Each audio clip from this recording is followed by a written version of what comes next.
আমার মন নাচ রে আমার নাচ রে আমার মন নাচ রে আমার মন নাচ রে আমার মন দয়াল নিতাই চৈতন্য বদন আমার মন দয়াল নিতাই চৈতন্য এ মন দয়াল তো अपराधे दूर जावे पावे प्रेम धान अपराधे अपराधे दूर जावे पावे प्रेम धान अपराधे पावे प्रेम धान पावे प्रेम धान पावे प्रेम धान अपराधे दूर जावे पावे प्रेम धाम अपराधे दूर जावे पावे अपराधे दूर जावे पावे प्रेम धाम अपराधे दूर जावे दयाल निताई चैतन्य बोलो अमर मन दयाल निताई चैतन्य बोलो नाच रे আমার মান নাচ রে আমার মন নাচ রে আমার মান নাচ রে আমার মান নাচ রে আমার দয়াল নিতাই চৈতন্য বলো রে মান দয়াল ओ नामे अपराध विचार तो नहीं है ओ नामे अपराध विचार तो नहीं है विचार तो नहीं है विचार तो नहीं है विचार तो नहीं है विचार तो नहीं तखन कृष्ण नामे रुचि हबे रुचि वे बंधन तखन कृष्ण नामे रुचि हबे रुचि वे बंधन रुचि वे बंधन रुचि वे बंधन रुचि वे बंधन रुचि वे बंधन रुचि वे बंधन कृष्ण नामे रुचि हबे रुचि वे बंधन कृष्ण नामे दयाल निताई चैतन्य बोलो मन दयाल निताई चैतन्य आहा नाच रे আমার মন नाच रे আমার মন नाच रे আমার মন दयाल निताई चैतन्य बोलो मन दयाल निताई दयाल निताई चैतन्य बोलो मन दयाल निताई कृष्ण नामे अनुराग तो हबे कृष्ण नाम कृष्ण नामे अनुराग तो हबे कृष्ण नामे अनुराग तो हबे अनुराग तो हबे अनुराग तो अनुराग तो हबे अनुराग तो हबे अनुराग तो तखन अनायासे सफल हबे जीवेर जीवन तखन अनायासे सफल हबे जीवेर जीवन जीवेर जीवन जीवेर जीवन जीवेर जीवन जीवेर जीवन जीवेर जीवन तखन अनायासे सफल हबे जीवेर जीवन तखन अनायासे सफल हबे दयाल निताई चैतन्य बोलो दयाल निताई चैतन्य नाच रे আমার মন नाच रे আমার মন नाच रे আমার মন नाच रे আমার মন नाच रे আমার মন नाच रे আমার মন दयाल निताई चैतन्य बोलो दयाल निताई चैतन्य दयाल निताई चैतन्य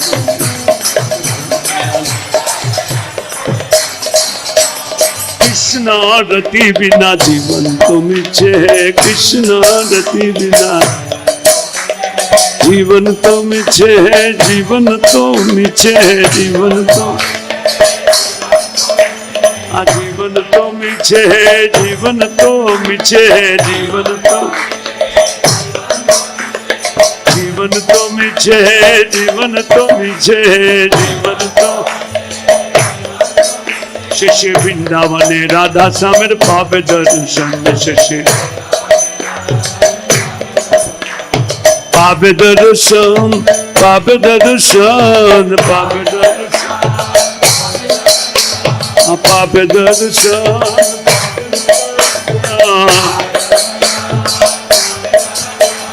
गौर कृपा हले गौर कृपा हले वैष्णव कृपा हले वैष्णव कृपा पावे दर्शन पावे दर्शन पावे दर्शन पावे दर्शन वैष्णव कृपा हले गुरु कृपा हले पावे दर्शन पावे दर्शन पावे दर्शन शशि वृंदावने राधा स्वामीर पावे दर्शन शशि वृंदावन शशि वृंदावने राधा स्वामीर पावे दर्शन शशि वृंदावने गजानिताई चैतन्य गजानिताई चैतन्य नाच रे अमर मान नाच रे अमर मान नाच रे अमर मान गजानिताई चैतन्य गजानिताई चैतन्य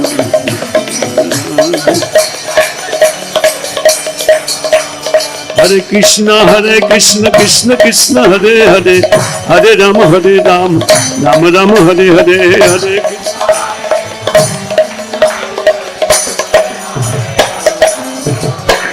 हरे कृष्ण कृष्ण कृष्ण हरे हरे हरे राम राम राम हरे हरे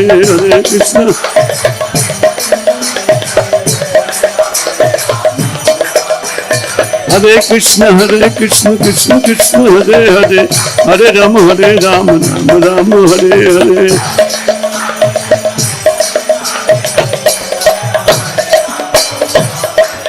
हरे कृष्ण कृष्ण कृष्ण हरे हरे हरे राम राम राम हरे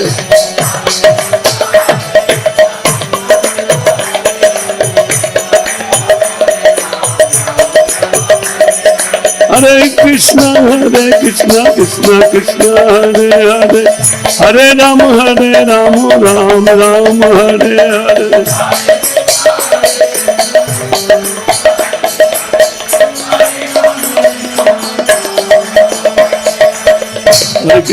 हरे कृष्ण कृष्ण कृष्ण हरे हरे हरे राम राम राम हरे हरे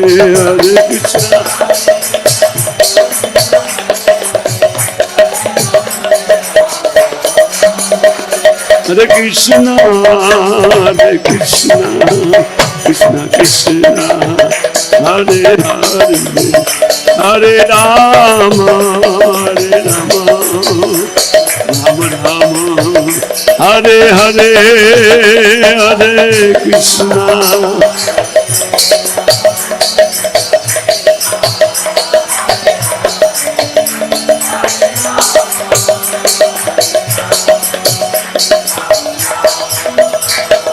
जय राधा कुंज बिहारी राधा कुंज बिहारी राधे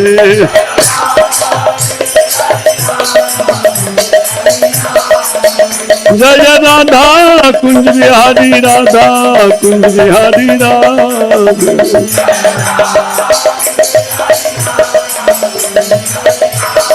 जय गौर निताय गौर निताय गौर निताय जय गौर निताय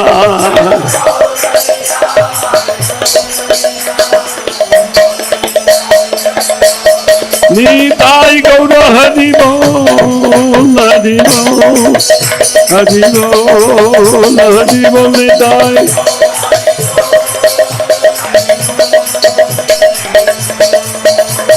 जय जय प्रभुपाद प्रभुपाद प्रभुपाद प्रभुपाद जय जय प्रभुपाद।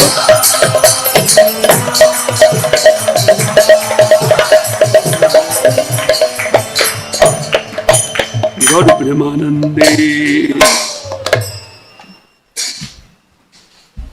जय नित्य लीला प्रविष्णु विष्णुपाद परमहंस परिव्राजकाचार्य दिवांज सत्तर सत श्री श्रीमद वज्रनाथ बिंद भक्ति वेदांत स्वामी श्री प्रभुपाद महाराज की जय। अनंत कोटि वैष्णव बिंद की जय।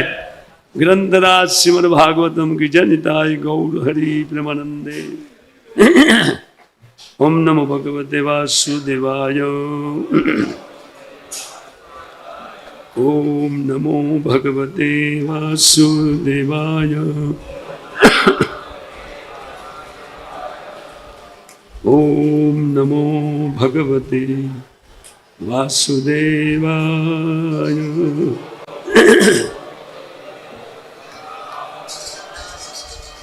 नारायणं नमस्कृत्यं नरं चैव नरोत्तमं देवीं सरस्वतीं व्यासं ततो जयमुदीरयेत्। नष्टप्रायेषु भद्रेषु नित्यं भागवत सेवया भगवतीरुत्तम श्लोके भक्तिर्भवती नैष्ठिकी। श्रीमद् भागवतम सप्तम स्कंद अध्याय 5 श्लोक संख्या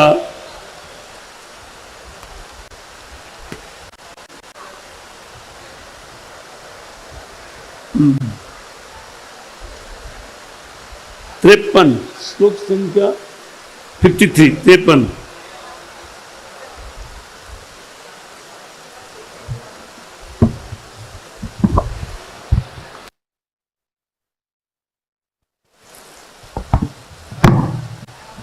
हरे कृष्ण। ठीक है। श्लोक संख्या 53। हाँ। यथा त्रिवर्गम गुरुर्भेद आत्मने उपशिक्षितम न साधु मेने तत्शिक्षाम द्वंद्वारामुपवर्णिताम। यथा त्रिवर्गम गुरुर्भेद आत्मने उपशिक्षितम न साधु मैंने तत्शिक्षाम द्वंद्वारामुपवर्णिताम।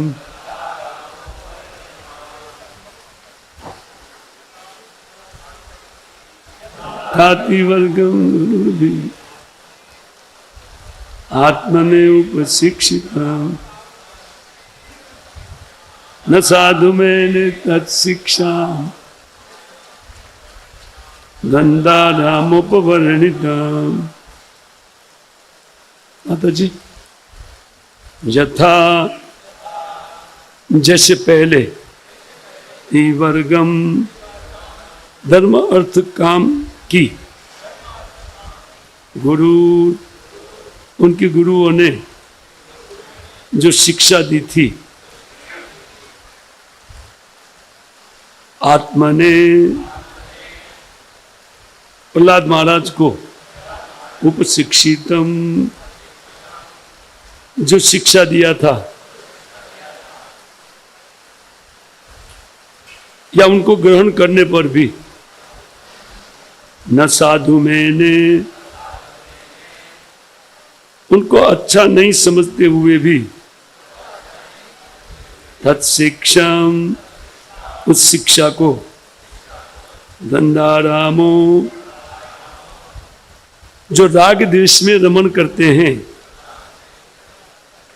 उपवर्णिताम उन लोग को सुख देने वाली थी।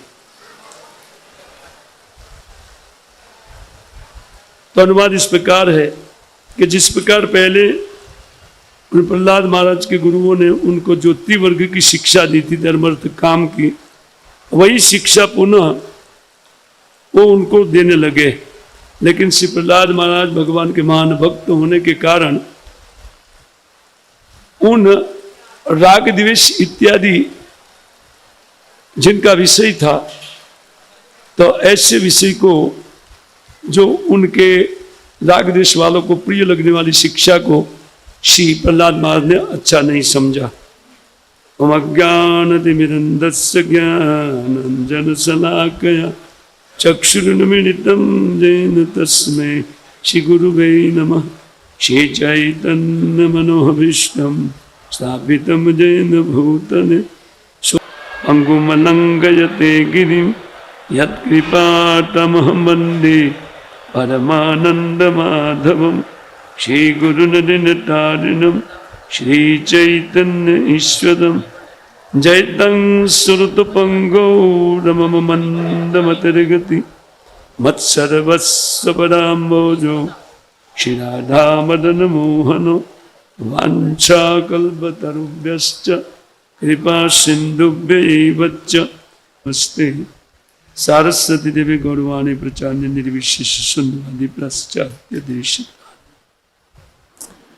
तो कल हम लोग ये श्रवण कर रहे थे कि किस प्रकार उन हिरण्यकशिपु अपने पुत्र का वध करने में जब निष्फल गए तो वे चिंता के कारण अन्य मनस्क होकर के, चिंतित होकर के जब अकेला बैठा था, तो उस समय शुक्राचार्य के दोनों पुत्र प्रहलाद महाराज के शिक्षक थे संडामरकर, वो दोनों उनके पास जाकर के उनको कहने लगे कि आप त्रिलोकी के विजेता है, और जब आप क्रोध से आकाश की ओर दृष्टि करते हैं तो समस्त लोकपालों के साथ समस्त लोक कांपने लगते हैं। इसके लिए आप ऐसे शक्तिशाली हो करके एक बालक के लिए चिंता क्यों करते हैं? तो कहते देखो ना वो कैसे अमर बन गया है, वो अपने अपरिमेय कुछ प्रताप के कारण, उनको मैं मार नहीं सका, आप लोग देखे ना सामने। तो बोलते हैं बालक के लिए चिंता का क्या कारण है? तो बच्चा है, बड़े होने पर बुद्धि सुधर जाएगी। अथवा कोई साधुजन को वो सेवा करेगा साधुजन का, तो उनकी बुद्धि बदल सकती है। शुक्राचार्य जी को आने दीजिए, तो हमारे पिताजी का सेवा इत्यादि करने से उनकी बुद्धि ठीक हो जाएगी, आसुरी बुद्धि हो जाएगी। इनका कहने का ये अर्थ है ना। तो बच्चे के लिए चिंता करना ठीक नहीं है।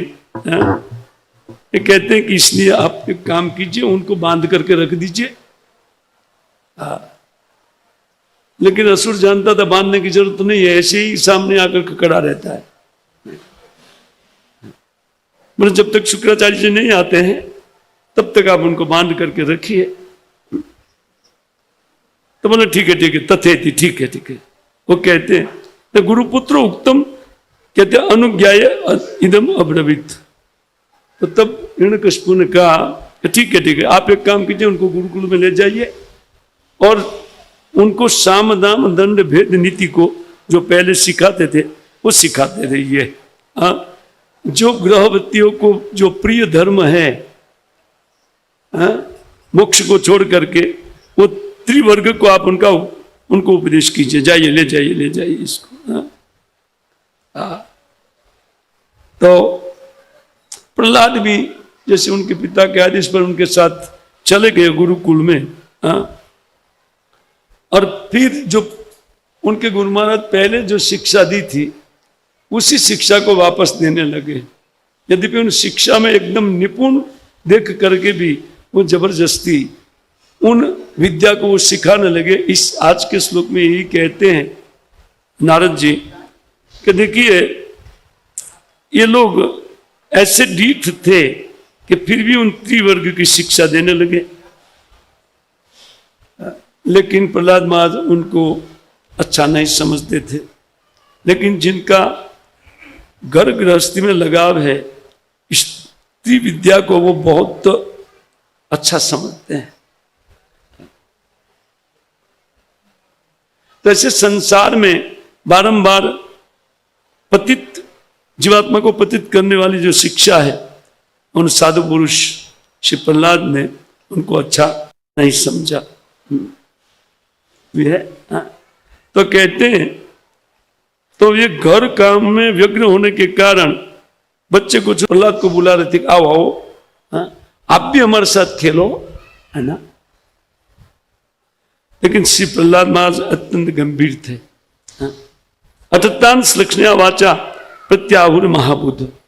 उन महाबुद्धिमान श्री प्रहलाद महाराज उनके बुलाने पर कहते अत्यंत विचक्षण जिनकी बुद्धि थी, वो सुंदर वाणी से उनको बोलने लगे। उवाच विद्वान तत्निष्ठाम कृपया प्रहसन एव। तो उन परम विद्वान श्री प्रहलाद महाराज बहुत सुंदर वाणी में उनके ऊपर कृपा करने के लिए प्रसन्नता से उनकी ओर देखने लगे, उनको बुला करके। और जब प्रहलाद महाराज ने बुलाया तो पहले से ही उनकी उनमें गुरु बुद्धि थी, क्योंकि पूरे क्लास में फर्स्ट क्लास का वो विद्यार्थी थे। तो सब लोग पहले से ही इनको गुरु समझते थे, और ये लोग जानते थे कि उनके पिता ने लाख प्रयास के बावजूद भी मरा नहीं है। इसमें भी वो लोग बहुत आश्चर्यचकित थे, पहले से ही अभिभूत थे उनके प्रति। तो महाबुद्धिमान जब प्रहलाद महाराज ने उन सब लोग को बुलाया तो सब बच्चे उनके अगल बगल में बैठ गए। चारों ओर प्रहलाद महाराज जी का मुख जैसे दिखाई पड़ता है उस प्रकार वो उनके बैठ गए। और प्रहलाद महाराज भी कहते उवाच विद्वान तत्निष्ठाम कृपया। जैसे विद्वान व्यक्ति या जिनके पास ज्ञान है, जिनके पास भक्ति है, वो व्यक्ति कृपा के कारण दूसरों को, जैसे अपना सुख है उन सुख को दूसरों को देने के लिए वो व्यग्र रहते हैं कृपा के कारण। इस प्रकार अपने उन सहपाठियों के पर कृपा करने के लिए प्रहलाद महाराज ने उन प्रसन्नता से हंस करके उनको कुछ कहना चालू किया।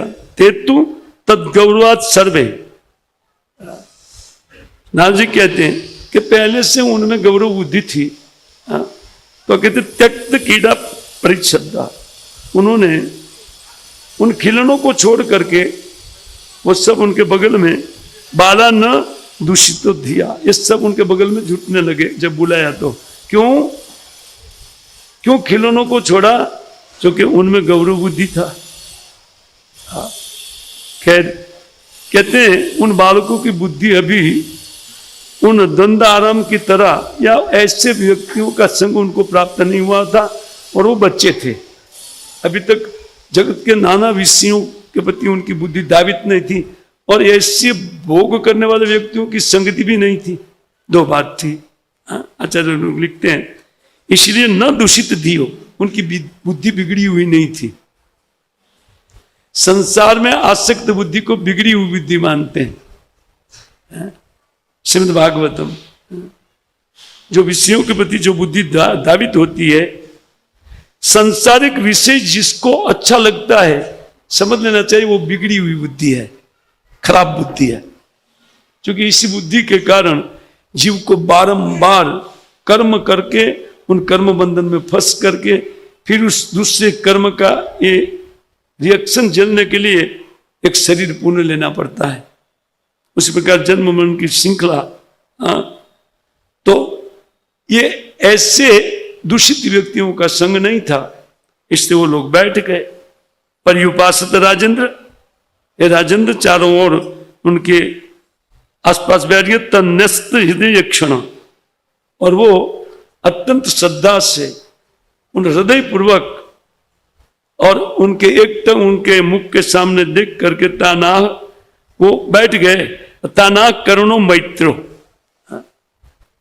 कहते हैं कि उस समय उनके प्रति करुणा करते हुए पूरे संसार के मित्र प्रहलाद महाराज कहते महाभागवतो असुर। उन महाभागवत प्रहलाद महाराज उनको कुछ कहने लगे। स्वाभाविक है, साधु का यह हृदय है, क्योंकि वो भगवान की तरह प्रत्येक जीव का हितैषी है, उनका कल्याण करना चाहते हैं, उनका मंगल चाहते हैं। इस साधु का सहज स्वभाव है। तो प्रहलाद महाराज तो महाभागवत थे, एक सामान्य साधु का स्वभाव है, तो प्रहलाद महाराज एक महाभागवत थे। अतः कहते हैं कि वो महाबुद्धिमान प्रहलाद महाराज उनको कुछ उपदेश करने लगे। वे आचार्य की ज्यादा टीका इसमें नहीं है, लास्ट श्लोक में।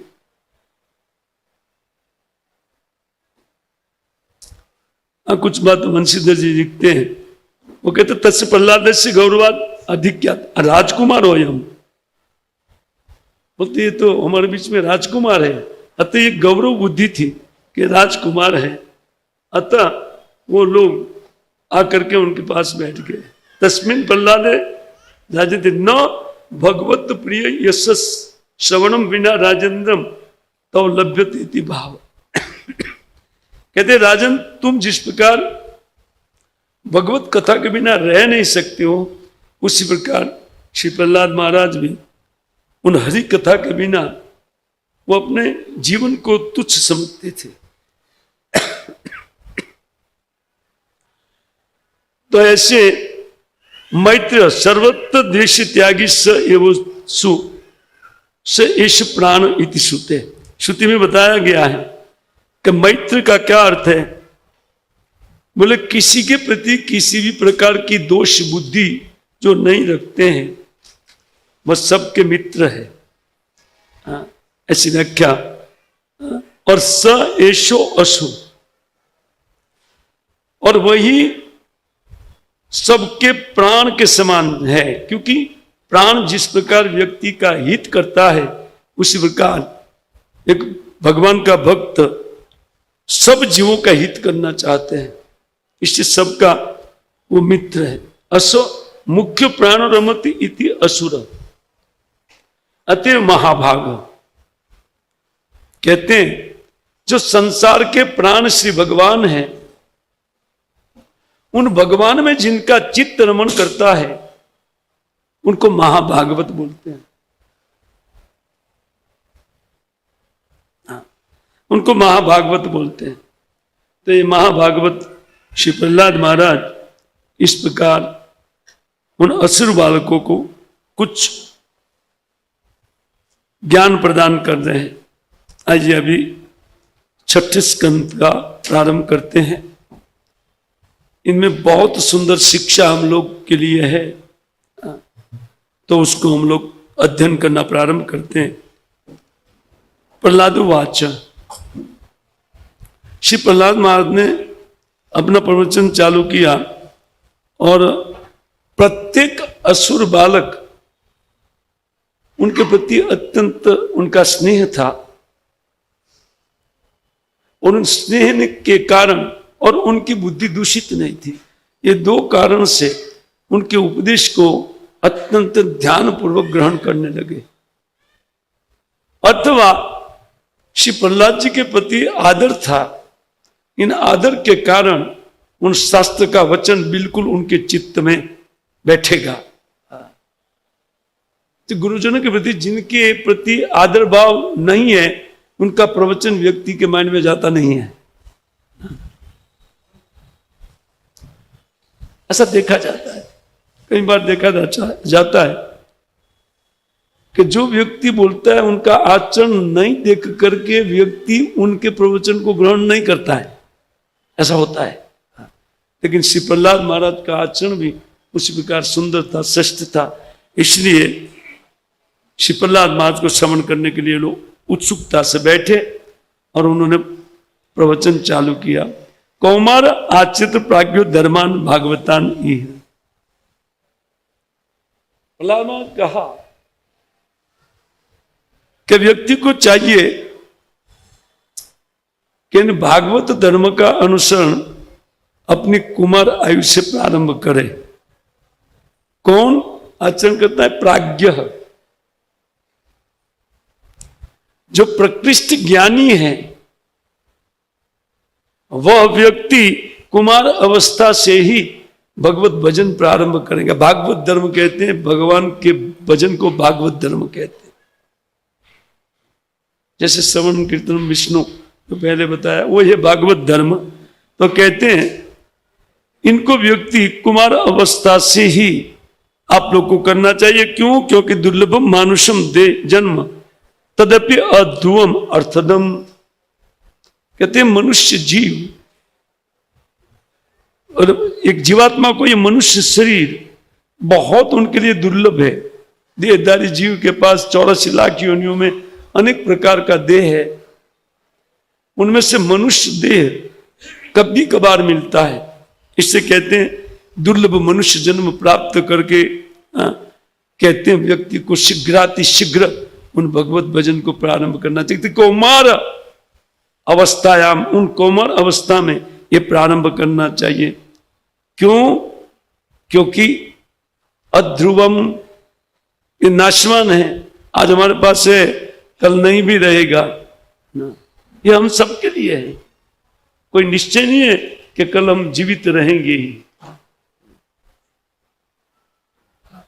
कहते तदपि अध्रुवम, अध्रुवम। लेकिन ये दूसरे जीवात्मा की तरह ये भी मृत्यु को प्राप्त होने वाला है, लेकिन अर्थदम, उससे एक बहुत बड़ा लाभ उन भागवत धर्म के आचरण से व्यक्ति भगवान की प्राप्ति कर सकता है। आइए इस श्लोक के भीतर जाना बहुत जरूरी है। कुछ एक बातें, अद्भुत बातें इसमें आचार्यों ने बताया है, उनके पास हम चलते हैं।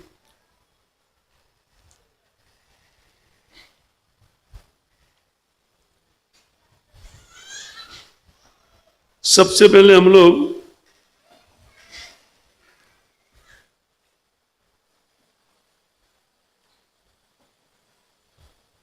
विजय राघवाचार्य को श्रवण करते हैं। वो बहुत सुंदर उपदेश लिखे इसके विषय में। एवं दैत्य कुमार ही पर्युपासतो महाभाग प्रहलाद स्थिभ्य करुणया अंतर स्थिर फल ब्रह्मानंदा अनुभव साधन भागवत धर्मानु उपदिशति दीक्षुर उपदेश्य मान धर्म प्रतिष्ठापनाय तद हेतु वैराग्य जननाय च वैशिक सुखम अल्प अस्थिरम दुख गर्भवत मत एवं हेयत्तम यत्न अलभ्यत्वं च विवक्षुर। वो कहते हैं कि सबसे पहले उन भागवत धर्म को बता करके जिसके कारण भागवत धर्म में रुचि उत्पन्न नहीं होता है, ऐसे उन सांसारिक विषयों के प्रति आसक्ति को वो हटाना चाहते हैं। क्योंकि जब तक व्यक्ति के चित्त में विषयों का आवेश रहता है तब तक भगवत आवेश चढ़ाना भारी है। और इसके लिए वो कहते हैं कि अतः ये जो अर्थदम होते हुए भी, परम लाभ कराने वाला होते हुए भी, ये शीघ्रातिशीघ्र छूट भी सकता है। अध्रुवम, इसकी स्थिति नहीं है, कभी भी किसी के पास से जा सकता है। तो कहते हैं अत अस्थिरेण अनन देन स्थिरम पुरुषार्थम साधयति भाव। इस अस्थिर शरीर से, जिनकी कोई स्थिति नहीं है, उनसे एक स्थिर कार्य कर लेना चाहिए। हम जीवात्मा के रूप में सनातन है, हमारा आदि अंत नहीं है, जन्म मरण हमको नहीं है ना। और ये शरीर अनित्य है, तो अनित्य शरीर से, अस्थिर शरीर से एक स्थिर कर्म जो हमारे स्वभाव को, जो हमारी डिमांड को पूरा करते हैं। और कैसी डिमांड? कहते इस संसार में कोई भी विषय इस डिमांड की पूर्ति नहीं कर सकता है।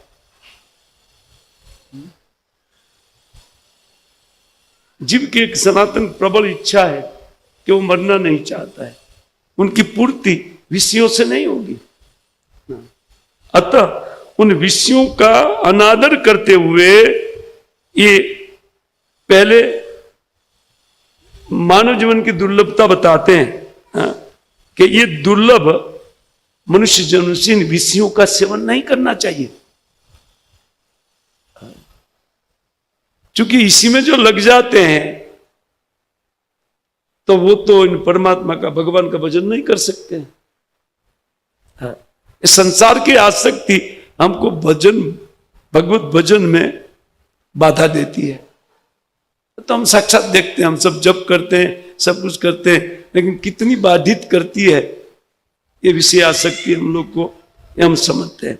अतः इस बात को वो बताने के लिए वो कहते हैं कि अर्थदम पुरुषार्थदम, परम पुरुषार्थ सिद्ध करने वाला ये मनुष्य देह है। श्री चक्रवर्ती ठाकुर इसके विषय में जो बातें लिखते हैं वो भी बहुत गंभीर बातें हैं, तो हम उनके पास जाकर के सीखते हैं कुछ। ताना करणो मैत्र इति पूर्व उक्तम तत् किम आह इति आह।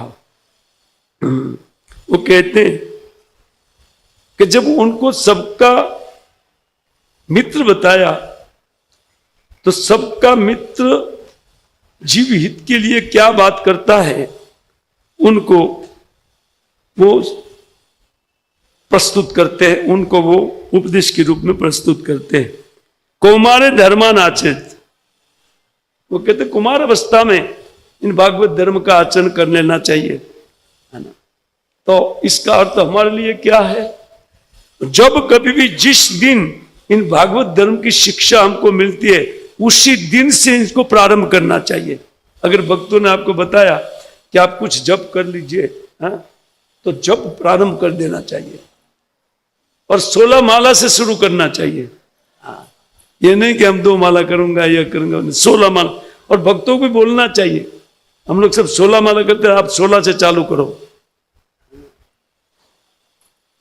ये बताना चाहिए भक्तों को। अगर हम सबके मित्र बनना चाहते हैं, हितैषी बनना चाहते हैं, तो भक्तों का यही कर्तव्य है कि इन भागवत धर्म का प्रचार करें।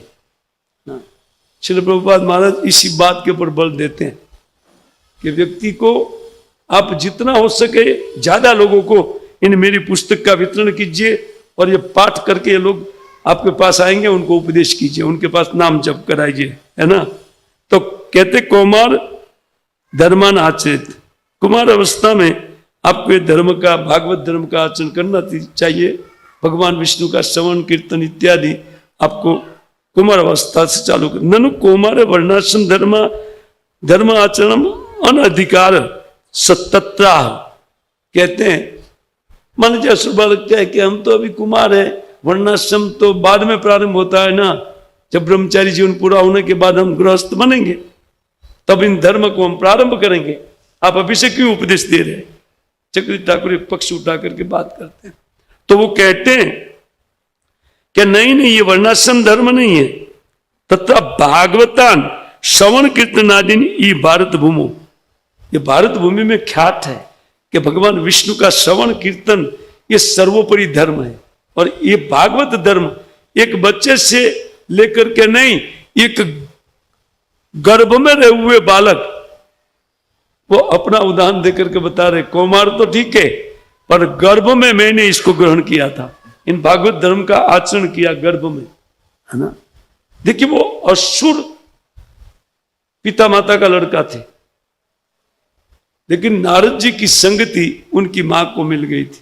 वो आगे कथा में वो ये बात कहते हैं कि जब असुर तपस्या में लग गया तो उनको मरा हुआ समझ करके देवताओं ने फिर असुर के ऊपर धावा बोल दिया, युद्ध बोल दिया,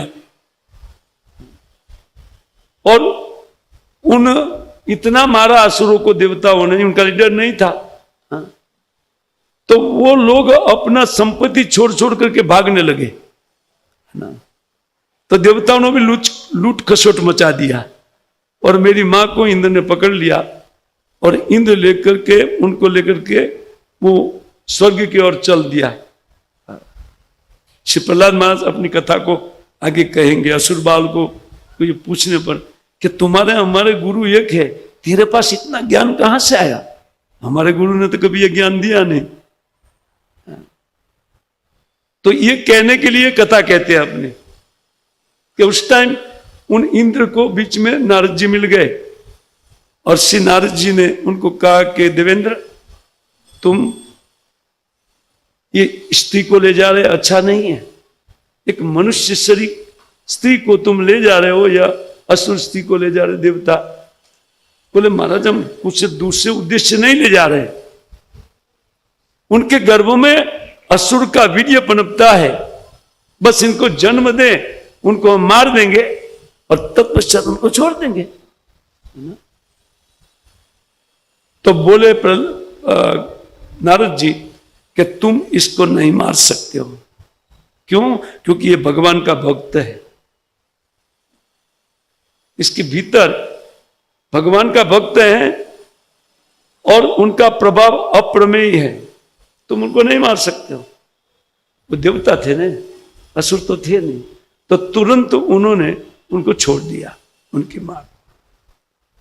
और ये सुन करके कि इनके गर्भ में एक भगवत भक्त है, इंद्र ने 3 परिक्रमा किया और उनको प्रणाम करके वो स्वर्ग लोक चला गया। और इधर नारद जी ने कहा बेटा तू काम कर,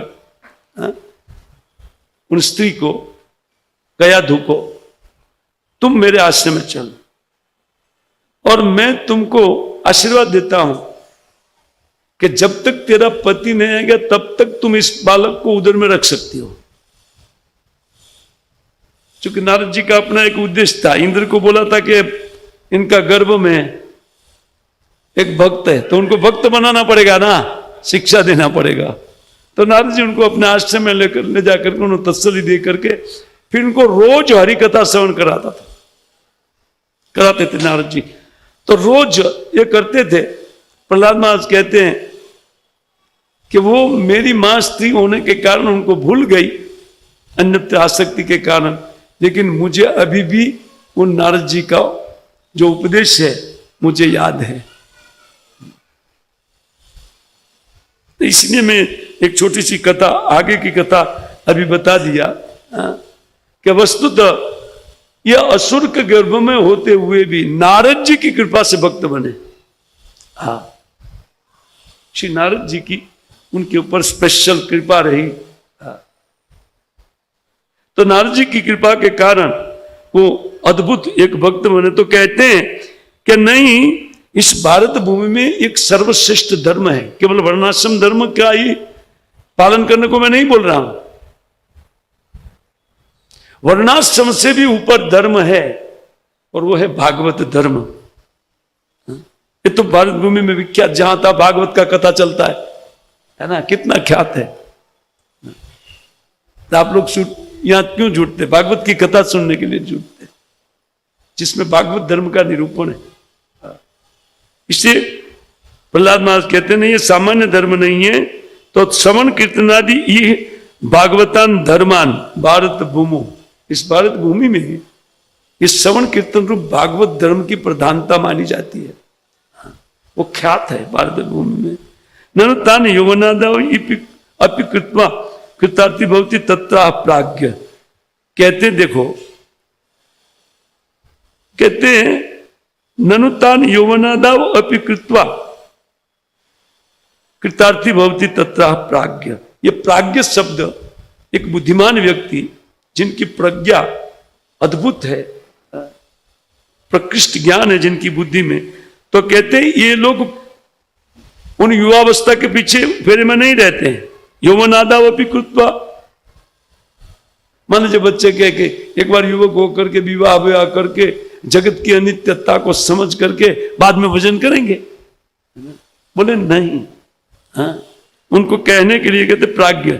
यदि कुमारांते मृत्यु सातरी किम करोती, बोले कुमार अवस्था में ही अगर मृत्यु हो गया तो गया, है ना।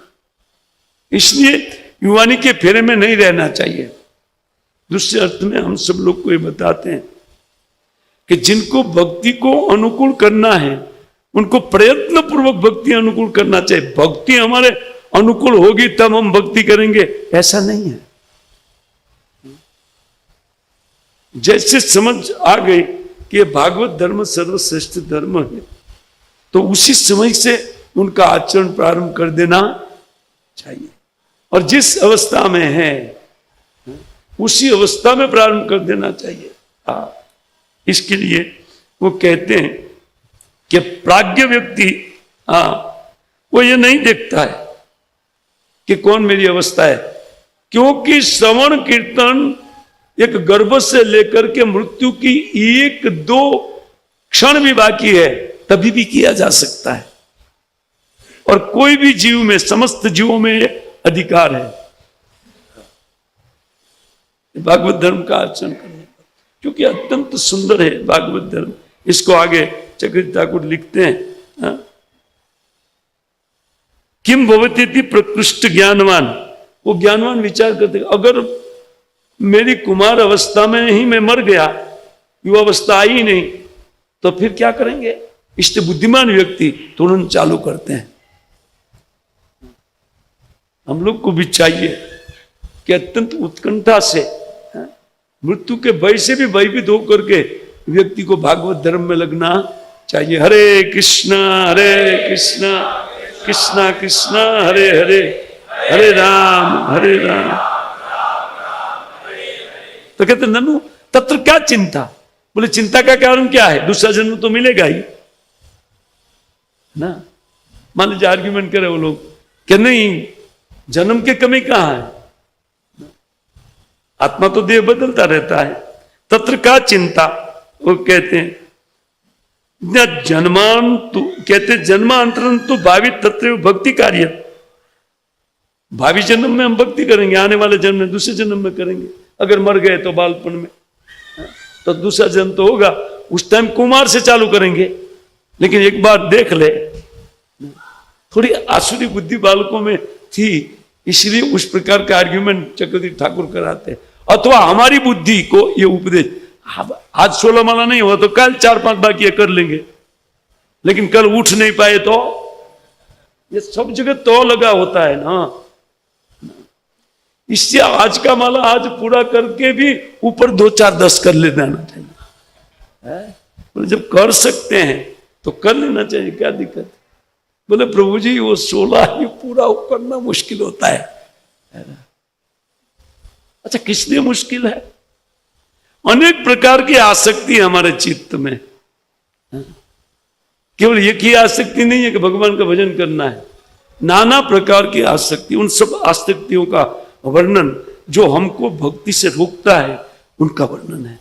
इसलिए महाप्रभु इसको 100 बार पाठ किए कि उन गृहस्थों को खास करके इसका पाठ करना चाहिए। यद्यपि ब्रह्मचारियों को कौमार आचरण 5 साल से आसक्त हो जाना चाहिए भागवत धर्म में। हम तो बहुत लेट हो गए हैं ना, इतनी आयु ऐसे ही आसक्ति फासक्ति में बीता है। इससे कल से 64 सीधा चालू कीजिए, 64 राउंड कल से चालू कर दीजिए, बस आंख मूंद करके चालू कर दीजिए बस ना, क्योंकि कल का कोई पता नहीं है किसी के पास कि कल हमारे पास जीवन रहेगा, तो कोई पता नहीं है। इसी बात को बोल रहे हैं, जन्मांतरम तो भावी तत्व भक्ति कार्य दी थी तत्व। बोले दूसरे जन्म में करेंगे क्या दिक्कत है, आप बोलेंगे कि मर गया बचपन में तो दूसरे जन्म में करेंगे। बोले नहीं, जन्म तो दूसरा होगा लेकिन दुर्लभम मानुषम जन्म। ये जरूरी नहीं है कि आदमी मरने के बाद मनुष्य ही बनेगा, नहीं, तो अपने कर्म के अनुसार पशु भी बन सकता है। इससे मनुष्य जन्म की दुर्लभता बताई गई है। इससे दूसरे जन्म के ऊपर भी डिपेंड न रह जाए, इसी जन्म में इसी क्षण में जितना हो सके कर लेना चाहिए। देखिए उत्कंठा कैसे आती है। कई बार भक्त लोग पूछते प्रभु जी ये उत्कंठा कैसे ला सकते हैं। इसी प्रकार उन आचार्यों को पढ़ करके उत्कंठित व्यक्ति होते हैं। बात तो ठीक है, हमारा भी आयुष्य का कोई निश्चय ही नहीं है कि हम इतने साल जिएंगे ही। बहुत सुंदर बात है, जन्म तदपि भाग्य लब्धम अपि अध्रुवम, कहते हैं ये मनुष्य जन्म दुर्लभ होते हुए भी जिनको सुलभ हुआ है उनको महाभाग्य समझना चाहिए, इतना दुर्लभ है। लोग कंप्लेन करते मनुष्य जन्म मिलने के बाद, भगवान ने मनुष्य जन्म तो दिया लेकिन थर्ड क्लास फैमिली में दिया, या बिजनेस नहीं दिया, तो कंप्लेन लेकर, अरे सबसे पहले ये अद्भुत मनुष्य जन्म दिया भगवान ने, इसके लिए 1000 बार थैंक यू बोलना चाहिए ना भगवान को, क्योंकि मनुष्य जन्म के लिए देवता तरस रहे। एकादश स्कंद में बहुत सुंदर बातें लिखी है उनके विषय में, भगवान स्वयं अपने मुख से उपदेश देते हैं कि नारकी लोग तो इसकी इच्छा करते ही है, लेकिन देवता लोग भी इनकी इच्छा करते हैं। भगवान बोल रहे उद्धव जी को उद्धव गीता में, ऐसा दुर्लभ मनुष्य जन्म व्यक्ति को जब मिलता है तो इनकी दुर्लभता को समझना चाहिए। कभी कभार जीव को मिलता है, कभी कभार, हमें मृत्यु के बाद थोड़ी मनुष्य जन्म मिलता है, नहीं, अत्यंत दुर्लभ। लेकिन दुर्लभ होते हुए भी अध्रुवम, कभी वो समाप्त हो जाएगा, इसका कोई ठिकाना नहीं है। इसलिए कौमार आचरित प्राज्ञ बुद्धिमान व्यक्ति को, प्रथम कक्षा के ज्ञानी, इसलिए जितना आयुष्य लिखा है उन आयुष्य केवल हरि भजन में बितावे, ये कहने का अर्थ है। दूसरे कुछ फेरे में न रहे, वो कहते हैं भाग्यन लब्धा अपि, बड़े भाग्य से मिलता है फिर भी नाशवान है। अद्य वर्तमानत्व अपि तस्य स्वस्थितो निश्चय अभावात, बोले वर्तमान में जिन लोग के पास है उनको भी कोई ये विश्वास नहीं कर लेना चाहिए कि मैं 100 साल जी जाऊंगा, आज है कल नहीं भी रहेगा। इनकी कोई स्थिति नहीं है, स्थिरता नहीं है। इसलिए जिनका बिजनेस फेल हो गया है या जिनको भोग नहीं मिलता है वो व्यक्ति इसका अधिकारी होगा, है ना। उनको तो शीघ्र किसी का हाथ में माला लेके बैठ जाने दे, अच्छा हुआ बिजनेस नहीं मिला, अच्छा हुआ हमारा संसार का हानि हो गया, बहुत अच्छा है, बढ़िया से भजन करो। एक सुंदर अवसर के लिए भगवान ने यह अवसर दे दिया है, जिसमें आसक्ति थी उनको ले लिया हमारे पास से, बहुत अच्छा है। उसको तो थैंक यू, कुंती महारानी यही बोलती है ना, ये जो दुख भगवान है वो बारंबार हमको आए, क्योंकि दुख जब आते हैं तो आपकी याद आती है, और मुझे फिर पुनर्जन्म का मुख नहीं देखना पड़ेगा, एक दूसरा जन्म लेना नहीं पड़ेगा। कितना अच्छा है, क्योंकि दूसरे जन्म में ये वस्तु रुलाने के लिए, रोने के लिए दी जाती है। सांसारिक पदार्थ जितना विषय है वो हमको दुखी करने के लिए दिया है माया ने, हमारी उनमें सुख बुद्धि है, ये दूसरी बात है, एक भिन्न बात है। यहां केवल दुखी करने के लिए सब कुछ मिला है। पति अच्छा मिला है तो बढ़िया से दुखी होगी पत्नी, इसलिए अच्छा पति मिला, इसलिए बुरा पति मिले बहुत बढ़िया है ना, क्योंकि दुख में रह करके भजन करेगा व्यक्ति। ये बहुत बहुत अच्छी बात। देखिए, अगर इस ज्ञान को हम लोग समझ सकते हैं तो जितना इसमें हमारा एंट्री होगा ना, हम इतना भजन में व्यग्रता प्राप्त कर सकते हैं, है ना। व्यग्र चित्त से हम भजन करेंगे, उनको प्राप्ति के उपाय सब कुछ के साथ, जैसे उपाय बताते हैं साथ वो करने के लिए हम तैयार है। ऐसा हम, हमारी एक स्थिति ऐसी अगर होती है संसार में दुखी स्थिति, तो इसके लिए बहुत अच्छा है, भक्ति करने वालों के लिए स्थिति बहुत अच्छी है। ननु तरी तावन मात्र कारण को तो भक्ति सिद्धति। अच्छा, कहते हैं कि आप बोल रहे हैं मनुष्य जन्म की कोई स्थिति नहीं है, तो ये क्षणिक मान लीजिए किसी के पास मनुष्य जीवन है, तो इससे क्या लाभ होगा। चक्रवर्ती ठाकुर पूर्व पक्ष उठा करके इस श्लोक को समझा रहे बढ़िया से। वो कहते हैं कि क्षणिक लाभ होगा, इससे क्या हो जाएगा, क्षण में थोड़ी भागवत धर्म का आचरण कर सकते हैं। तो चक्रवर्ती ठाकुर बोलते हैं हाँ कर सकते हैं। हाँ कैसे? तो बोलते हैं तावन मात्र काल ने कुतो भक्ति सिद्ध थी। भक्ति कैसे सिद्ध होगी थोड़े से काल में? बोले अर्थनम। ये भागवत धर्म ऐसा है, उनको थोड़ा सा करने पर बहुत मान फल मिल जाता है। इसको दृष्टांत के साथ यहां समझाया जाए। कहते मूढ़त मात्र व्यापी भक्तिमताम अपि खट्वांग आदि नाम सिद्धि दर्शनाथ। उदाहरण देकर के समझा दिया। वो बोलते हैं कि ये भागवत धर्म का थोड़ा सा भी उपाय करने पर खट्वांग महाराज इत्यादि, जिनके पास 2 घड़ी रह गया था जीवन का,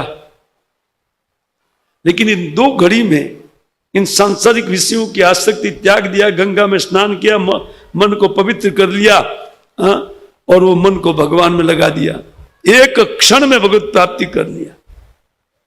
इसलिए मनुष्य जन्म की अत्यंत दुर्लभता है। व्यक्ति को सोचना चाहिए कि ये मेरा अंतिम क्षण है, ये समझते हुए भजन करना चाहिए, लापरवाही नहीं बरतनी चाहिए। कहने का अर्थ यह है, ये श्लोक इसलिए अवतारणा किया है कि बुद्धिमान व्यक्ति को थोड़ा सा भी लापरवाही नहीं रखना चाहिए, आलस्य नहीं करना चाहिए। इसको यही श्लोक को पूरे अध्याय में लापरवाही क्या है उनको समझाते हैं, और उसी प्रकार की लापरवाही हमारे पास है। हम कई समय से सत्संग में आते हैं, लेकिन भगवत भजन में अभी तक हमारा चित्त व्यग्र नहीं हो रहा है। जितना व्यग्र संसार के भोगों के प्रति व्यग्र है, उतना व्यग्र भक्ति में नहीं है। तो यहां पर अगले श्लोक में, यद्यपि इस श्लोक को बहुत लोग बहुत अलग अलग तरीके से समझाएं, पर ये तो अभी जब समय होगा तब करेंगे उसकी विवेचना। दूसरे श्लोक में जाते हैं कि यथा ही पुरुष से विष्णु पादोप सर्पणम, कहते यदिश सर्वभूतानां प्रिय आत्मेश्वर सुह्यत। कहते हैं इन भागवत धर्म से क्या लाभ? तो कि यथा ही पुरुष से विष्णु पादोप सर्पणम, ये भागवत धर्म है क्या? उनको कहते हैं कि जिस धर्म से व्यक्ति भगवान के पाद पद्मों की ओर जाता है, उनको भागवत धर्म कहते हैं। यदि सर्वभूतानां प्रिय, अच्छा भगवान के पास जाना क्या जरूरी है? बोले वो भगवान ही सब जीवों के लिए प्रिय वस्तु है।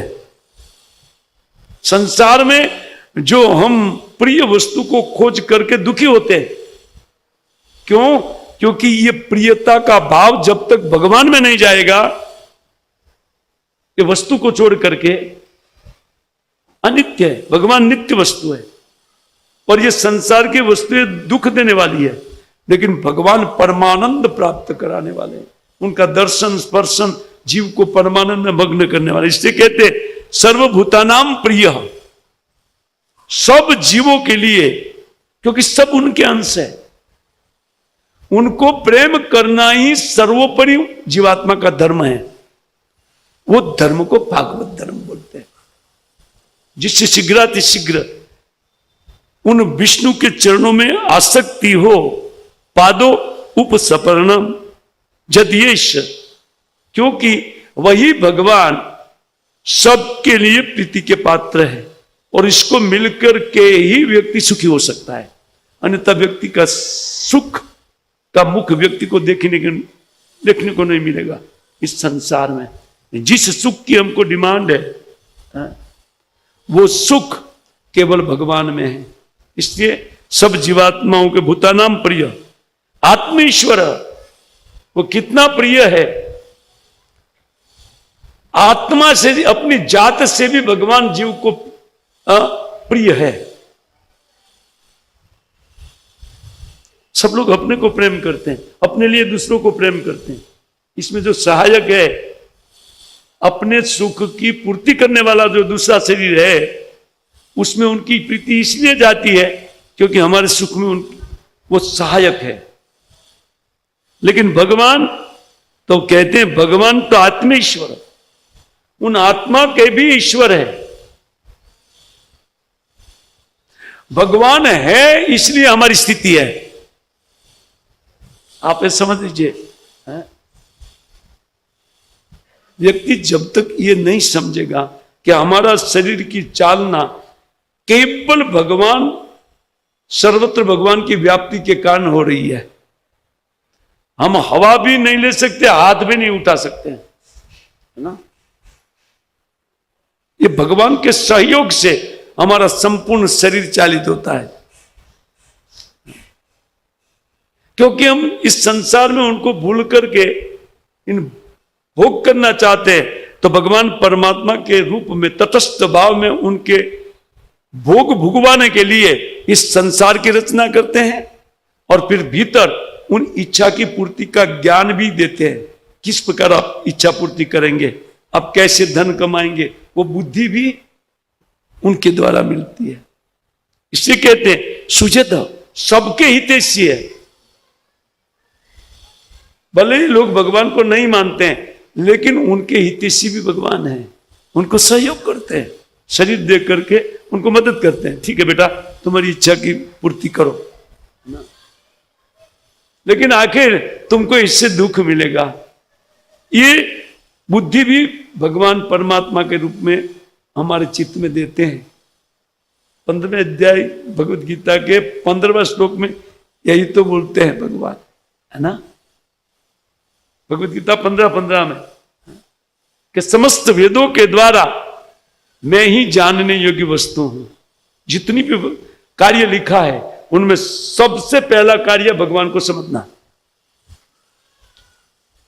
क्योंकि जिसके कारण ये समस्त संसार और हमारा शरीर सब जिसके कारण है। इससे कहते सबके प्रिय और सबके आत्म ईश्वर और सबके हितैषी है। इससे सब जीवों को चाहिए कि उनका पहला कर्तव्य है कि विष्णु के पाद पद्मों की ओर वो बढ़े। अब इसके लिए श्री विश्वनाथ चक्रवर्ती ठाकुर कहते हैं भागवतान धर्मान केन प्रकारेण आचेत इति अपेक्षायाम। इस अपेक्षा से इस दूसरे श्लोक की अवतारणा हुई है कि भागवत धर्म का आचरण आप किस प्रकार करेंगे। तो कहते हैं इसके लिए ये श्लोक है। तो इन श्लोक में कहते हैं कि यथा येन प्रकारेण विष्णु पादयोर उपसमीपे सपर्णम प्राप्तिर्भवे तथा आचेत इति भागवतान धर्मान। भागवत धर्म किसको कहते हैं? बोलते जिस प्रकार भगवान विष्णु के पाद पद्मों के प्रति उनकी सेवा की भावना चित्त में उत्पन्न करके उनकी ओर धीरे धीरे आगे बढ़ना, और जिस आशय से आगे बढ़ा जाता है वो है भागवत धर्म, अर्थात भगवान विष्णु का श्रवण कीर्तन इत्यादि। इसको छोड़ करके भागवत धर्म कोई नहीं है। ये नवदा भक्ति हमारे लिए यही भागवत धर्म है। इसका निरूपण वो कहते विष्णु पादयोर उपसमीपे सर्पणम, धीरे धीरे उनके पाद पद्मों की सेवा की लालसा बढ़ाने चाहिए। प्राप्तिर भवेत, और एक दिन भगवत प्राप्ति हो जाए। कहते तथा आचरित, उसी प्रकार का व्यक्ति को आचरण करना चाहिए इत्यादि कहते हैं। और अनुसंग उनके से कहते हैं इस प्रकार जो संगत साधन है उन साधन को अपनाना चाहिए और दूसरे सभी साधनों को उनके ऊपर ध्यान नहीं देना। तमेव प्रकारम चतुर्विधम व्यंजितम विष्णु विशिनष्टि। इसलिए भगवान का विविध प्रकार से इसमें वर्णन करते हैं, उनका विचार करते। विशिनष्टि का अर्थ उनको विचार करते। तमेव प्रकारम चतुर्विधम व्यंजितम, व्यंजन विष्णु विष्णु यस्मात् यश प्रिय एक, क्योंकि वो सबके प्रिय है। जब हम उनके साधन करके उनमें प्रेम स्थापित करेंगे उसी टाइम हमारा अनुभव होता है, दुख निवृत्ति होती है। भक्ति जितनी करते हैं उनके साथ एक दुख निवृत्ति का अनुभव होता है। जैसे भूख का दुख खाने से दूर होता है और व्यक्ति अनुभव करता है कि यार मैं तो सुखी हो गया, प्रत्येक कौर वो अनुभव करता है। उस प्रकार भजन करने वाला व्यक्ति जो उनका भजन चलता है उनको अनुभव होता है। अच्छा वो इतने दुख से बच गया, ये बच गया, वो बच गया, वो अनुभव करता है। फिर भी लालसा रहती है भोग की, ध्यान रहे ना। उन लालसा को हटाने के लिए यह अध्याय है। जो भजन में अंतराय, विषयों के प्रति आसक्ति, उनको हटाने के लिए यह पूरा अध्याय है। इसमें एक कोई श्लोक में मैं नहीं अटकूंगा क्योंकि ऐसे ही 8:30 होने जा रहा है, टाइम फास्ट सरकता है। फिर भी थोड़ा समझ लेना चाहिए, तो इसलिए मैं थोड़ा अंदर जा रहा हूं टीका में। तो मैं कहते यस्मादेश प्रिय इत्यादि तेन येषाम अहं प्रिय आत्मा सुतश्च सखा गुरु सुजदो दैवम इष्टम। मैं ही सब जीवों का प्रिय हूं। कैसे? तो बोलते हैं आत्मा। व्यक्ति अपने शरीर से भी अपने आप को प्रेम करता है। सबको अपना शरीर प्रिय है, हम जानते हैं, लेकिन उनकी प्रीति आत्मा के कारण है। शरीर में प्रीति कैसे पता चलता है?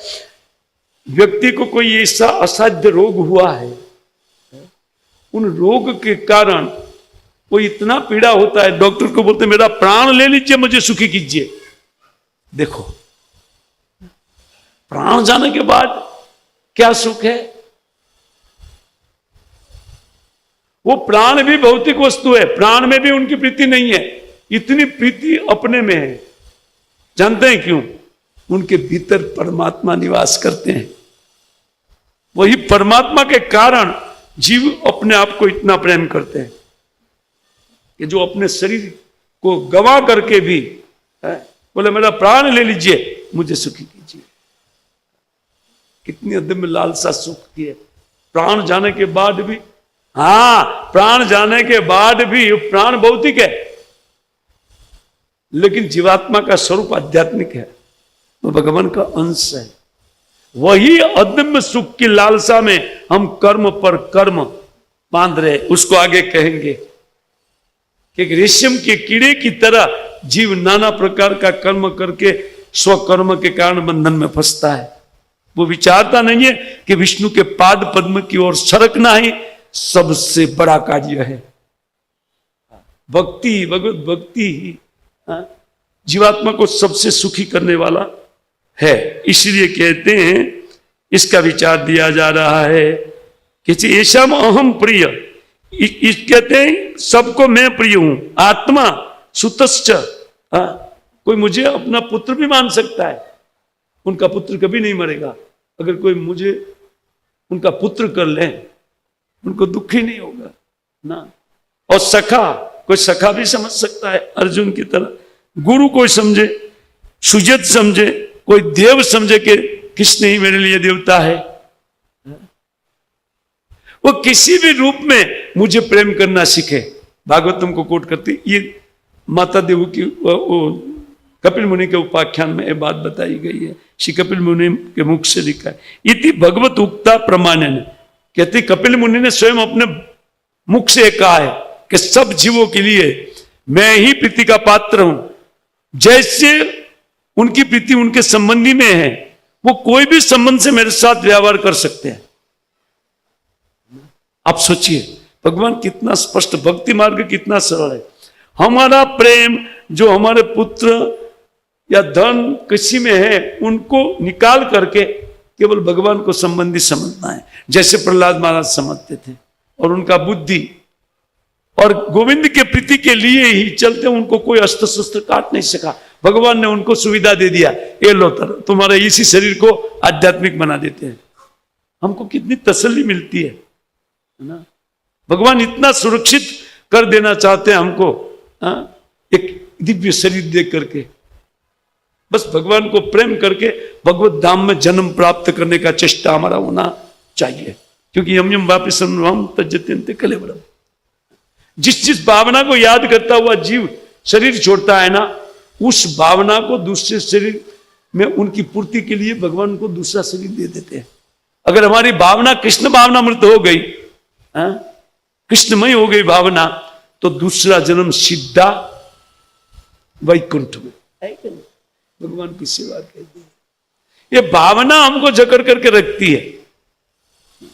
ये प्राकृतिक भाव हमारा है, ये मेरे हितैषी है। नहीं, भगवान के अलावा कोई हितैषी नहीं है। स्वयं भगवान अपने मुख से कहते हैं। कांता भाव कहते शांति रति दास्य भाव संभावना मध्य एन भावे न उपसपर्ति। आप जो कुछ भी भाव रखते हैं, चिकन ठाकुर कहते हैं, कांत का भाव क्यों नहीं, आप उनको पति समझिए, उनको अपना प्रेमी समझिए ना। आगे ये भी बताया, नारद मुनि ने कहा कि कोई कामना से, कोई भय से, कैसे भी भगवान का चिंतन करना चाहिए उनको। यही भागवत धर्म प्रहलाद महाराज के मुख से, ये भागवत धर्म के विवेचन में बताया गया है कि कोई भी संबंध बांध करके भगवान की ओर चलना चाहिए। अब हमारा भजन स्नेह रिक्त चलता है, ये बात, इससे भजन में आनंद नहीं आता है।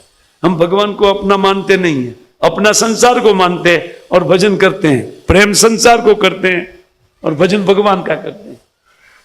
ये हमारा कष्ट है, इससे भक्ति में आनंद नहीं आता है।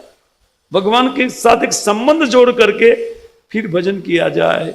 भगवान मेरे अमुक है ना, और मेरे मित्र है ना, इस प्रकार एक संबंध, तो भौतिक संबंध जोड़ करके कृष्ण स्वयं कहते हैं, आप मान दो मेरे साथ। ये कपिल मुनि कहते हैं ना? तो इसको कोट करते हुए चक्रवर्ती ठाकुर कहते हैं कि इस प्रकार उपसर्पितुम इच्छेत नैवो उपसर्पयन भागवतान धर्मान आचेत इति राग भक्ताओपि व्यधिष्ठित। कहते हैं कि उन भगवत भक्ति के भागवत धर्म है, वो दो प्रकार से आचरण किया, विधि भक्ति और भाव भक्ति। तो जो कांत भाव में भगवान का भजन करते हैं वो रागानुगा भक्ति, लेकिन साधन एक ही रहेगा, श्रवणम कीर्तनम विष्णु स्मरणम। साधन में बदलाव नहीं, भागवत धर्म में कोई बदलाव नहीं है। वो कहते हैं धर्मान आचेत, इसी धर्म का, लेकिन नैवो उपसपर्यन भागवतान धर्मान आचेत यदि राग भक्ता, राग भक्ता हो। कहते राग भक्ति से भी वो श्रवण कीर्तन इत्यादि ही करना चाहिए। यही भागवत धर्म है।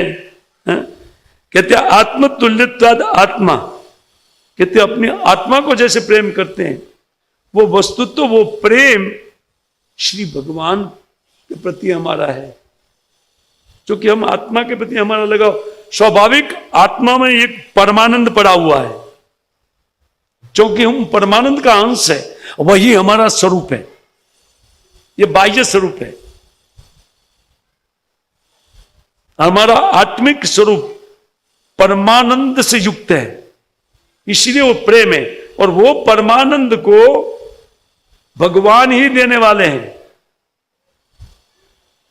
जैसे एक चिनगारी दूर हो जाती है और वापस जब आग के पास आती है तो अपना गुण धर्म पकड़ती है, उसी प्रकार जीव का चित्त शुद्ध होने पर वो श्री कृष्ण का चिंतन करके वो स्वाभाविक उनका चित्त शुद्ध हो जाता है, तो भगवान उस आनंदमय स्थिति को उनको प्राप्त कराते हैं, अपना दर्शन दे करके जीव को उनका स्वरूप प्रदान करते हैं।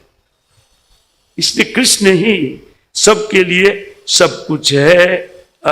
इसको कहते हैं आत्मा तुल्यत्वाद, आत्मा सुत इति। वो कहते हैं भगवान आत्मतुल्य लिखा है, अर्थात वो अपने, कहते हैं भगवान को अपना पुत्र मान करके कोई भजन कर, जैसे यशोदा मैया ने किया। अब बहुत गोपियों का भाव था, ब्रज की सभी गोपियों, जो बूढ़ी गोपियां थी, उनकी ये भावना थी कि कृष्ण अगर मेरा स्तनपान करेंगे तो भगवान ने 12 महीना करके दिखाया, सबका भाव पूरा किया। वो वत्सहरण लीला में जब ब्रह्मा जी ने बछड़े का हरण किया, तो उस लीला में भगवान गायों की इच्छा पूर्ति करने के लिए लाखों लाख गोप बालक के रूप में, बछड़ों के रूप में उन सब की इच्छा की पूर्ति किया। ये भगवान है। ये भौतिक हमारी इच्छा की पूर्ति केवल उसी के कारण है, हम समझ नहीं पा रहे। सब जीव की आध्यात्मिक और भौतिक इच्छा पूर्ति केवल भगवान से होती है। इस सिद्धांत अगर माइंड में बैठ जाए तो हमारे भजन को कोई रोक नहीं सकता है, रात दिन बढ़ेगा भजन। लेकिन माया इस सद सिद्धांत को टिकने नहीं देती। बोले टिक गया तो ये मेरे राज्य से बाहर हो जाएगा, है ना, फिर मैं कैसे सेवा लूंगी उनके पास से। बहुत सुंदर टिप्पणी है। हम आगे बढ़ते हैं तो कहते, हाँ मान लीजिए को वो लोग कहे कि ठीक है आप ये बात कर रहे हैं बार बार भक्ति करना, क्या भक्ति करना, क्या क्या वो इंद्रिय सुख के लिए प्रयत्न नहीं करना चाहिए क्या? जब अभी देह पास में है तो थोड़ा इसके लिए करे, थोड़ा इसके लिए करे, थोड़ा भजन करे भगवान का, और थोड़ा इंद्रिय तर्पण भी करते रहेंगे। तब कहते हैं आगे किस तो बोले सुखम ऐन्द्रिकम दैत्या देह योगन देही नाम। जैसे देहदारी जीव को एक शरीर मिलता है, उनके साथ साथ वो कितना सुख भोगेगा और कितना दुख भोगेगा उनके कर्म अनुसार कपाल में लिख दिया जाता है। उसके लिए क्या प्रयत्न करना? जो लिख दिया गया नसीब में, उनके लिए प्रयत्न क्या करना? कहते हैं देह योगन देही नाम दैत्या, कहते सर्वत्र लभ्यते। ये आहार निद्रा भय मैथुन, ये चार तो सुख है। पांचवा बताइए कौन सा है? हरि भक्ति के अलावा खाने का आइटम बहुत है, लेकिन खाने का सुख। अब किसी को पिज्जा पास्ता पसंद है, किसी को रोटी सब्जी, ये दूसरा बात है ना, लेकिन कर क्या रहे? खान पान, है ना, आहार निद्रा। आहार से सुख मिलता है, निद्रा लेने से व्यक्ति को सुख मिलता है। तो क्या पशु आहार नहीं करते हैं क्या? क्विंटलों खाते हैं हाथी, हम हाथी जितना खा नहीं सकते, चौथी चपाटी तो चलती ही नहीं है ना, कितना खाएंगे खा। और हाथी के लिए इतना क्विंटलों की अरेंज किया है। समस्या मनुष्य समाज में है, क्या खाएंगे आगे, क्या पिएंगे। अरे खान पान जो लिखा है वो तो मिलता रहेगा। सर्वत्र लभ्यते दैवाद यथा दुख अयत्नतः। वो बहुत सुंदर उदाहरण देकर के कहते हैं, हे दैत्य पुत्रो आप इसको समझो कि तो सभी योनियों में है। आहार निंदा भय मैथुन सब कुत्ते भी सोते हैं। क्या कुत्ता मार्ग में सोया है या कहीं एक कोने में सोया है और हम एसी चला करके सोते हैं, तो क्या हमें सुवर्ण की निंदा आएगी और कुत्ते को लोहे की निंदा आएगी? नहीं, निद्रा तो एक ही है। चाहे महल में सोए या गली में सोए, सुख तो एक समान मिलेगा दोनों को ना। वैसे रक्षण कुत्ता भी करता है। कहते सर्वत्र सब योनियों में दैवात यथा, क्यों? भाग्य से मिलता है वो। बोले भाग्य से मिलता है, लेकिन लोगों की प्रवृत्ति क्यों होती है? बोले उनके पास धैर्य नहीं है, वो सुख के लिए इतना लालायित है, तो क्यों नहीं भगवत भजन करते हैं? उनका भगवत भजन से ही सुख मिलेगा। ये कहने के अर्थ में ये सारी बातें लिखी गई है। बोले तो नसीब में वो मिलेगा, उसके लिए क्या प्रयत्न? जैसे प्रयत्न नहीं करने पर भी दुख आता है। कौन करता है दुख के लिए प्रयत्न करते हैं? तो सुख के लिए भी क्यों प्रयत्न कर रहे हैं? अगर करना है तो भगवत भक्ति इस मार्ग में, भागवत धर्म मार्ग में थोड़ा चल के देखिए ना, क्योंकि सुख तो वहां भी मिलेगा ना, और वहां अदम्य सुख मिलेगा। इनको चौथे श्लोक में बता रहे, वहां तक तो मैं ले जाऊंगा प्रवचन को। एक अध्याय ये पूरा होगा ना कल तक में, तो बहुत कुछ ज्ञान मिल जाएगा इससे, बहुत कुछ है। वो कहते हैं सर्वत्र लभ्य, सभी योनियों में है। क्यों? दैवाद गत जन्म के पुण्य और पाप के पर आधारित ये नसीब तैयार हो गया है। जो लिखा है वही मिलेगा। मेहनत करने वालों को अगर मिलता है तो रोड खोदने वाले को और एक फोन करके हजारों रुपया कमाने वाला कैसे होता था, है ना? जब नसीब से ही मिलता है तो दुख के लिए कौन प्रयत्न करते हैं? आता है कि नहीं आता है? बोले यही ज्यादा आता है। सुख के प्रयत्न में हम जो लगे हैं, विचार करना चाहिए। दुख बिना प्रयत्न आता है तो टर्न आने पर सुख भी आएगा। टर्न आने दो ना, पर टर्न आने तक भजन तो करो, कम से कम वेट करो, वेट करो। वो इसीलिए कहते हैं कि हम सब लोग प्रयत्न भौतिक सुख के लिए करते हैं, जो केवल दुख है। इसमें प्रयत्न करना कोई बुद्धिमानी नहीं है। ये तो जो लिखा है वही मिलेगा।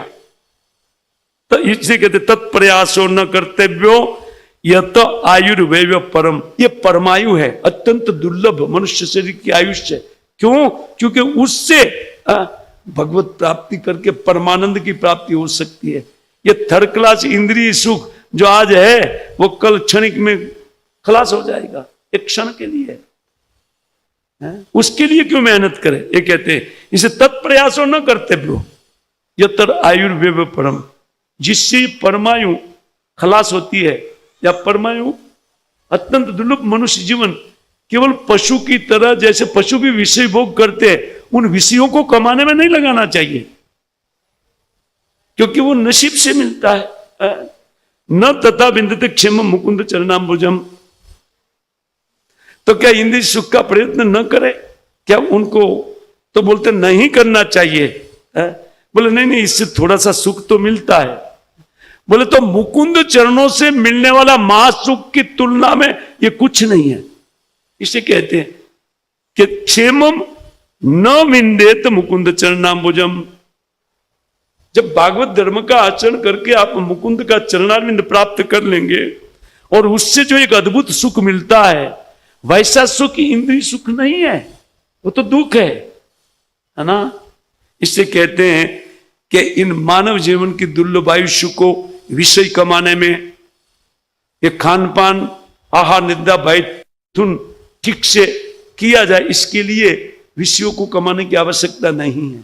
वो तो अपने आप आएंगे। कैसे?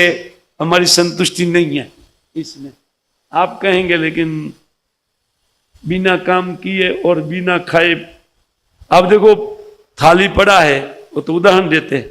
जब आप परिश्रम नहीं करेंगे तो उसमें से खाना उड़ करके आपके मुख में आएगा, लोग उदाहरण देते हैं।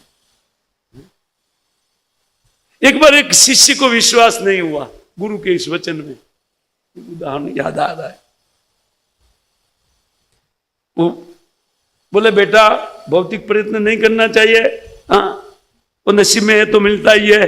तो शिष्य ने बोल दिया कि ठीक है महाराज, मैं कल मेरे नसीब में क्या लिखा है? खाना। तो गुरु तो पहुंचे हुए थे, उन्होंने देख लिया कि इसको क्या मिला। बोले एक पतीला खीर तुम्हारे नसीब में है। पतीला है ना। बोलते ठीक है परसों मिलेंगे। और उन्होंने दूसरे दिन उपवास रखा, पानी भी नहीं पीना है।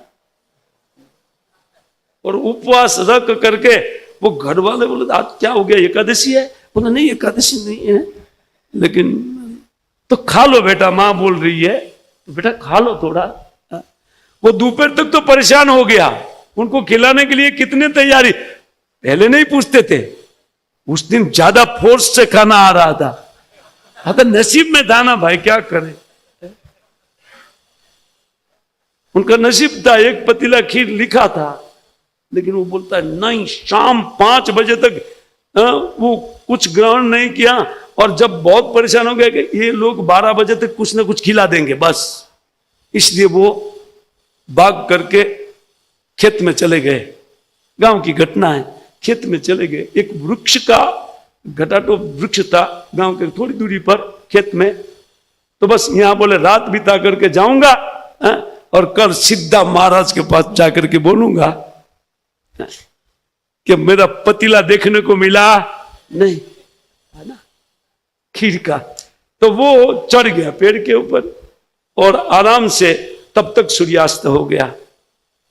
और अभी सूर्यास्त हुआ ही था तो उतने में उन्होंने कुछ आवाज में सुना। तो कुछ ग्वाले थे जो गायों को बेचने के लिए निकलते हैं, है ना, बंजारे उनको बोलते हैं, गाय इत्यादि बेचने वाले। एक समूह उनकी ओर आ रहा था, तो उन्होंने वो सोचा कि गांव कहीं दूर होगा तो अच्छा वृक्ष है, तो वृक्ष के नीचे पड़ाव किया। वो लोग ने भूख लगा था, है?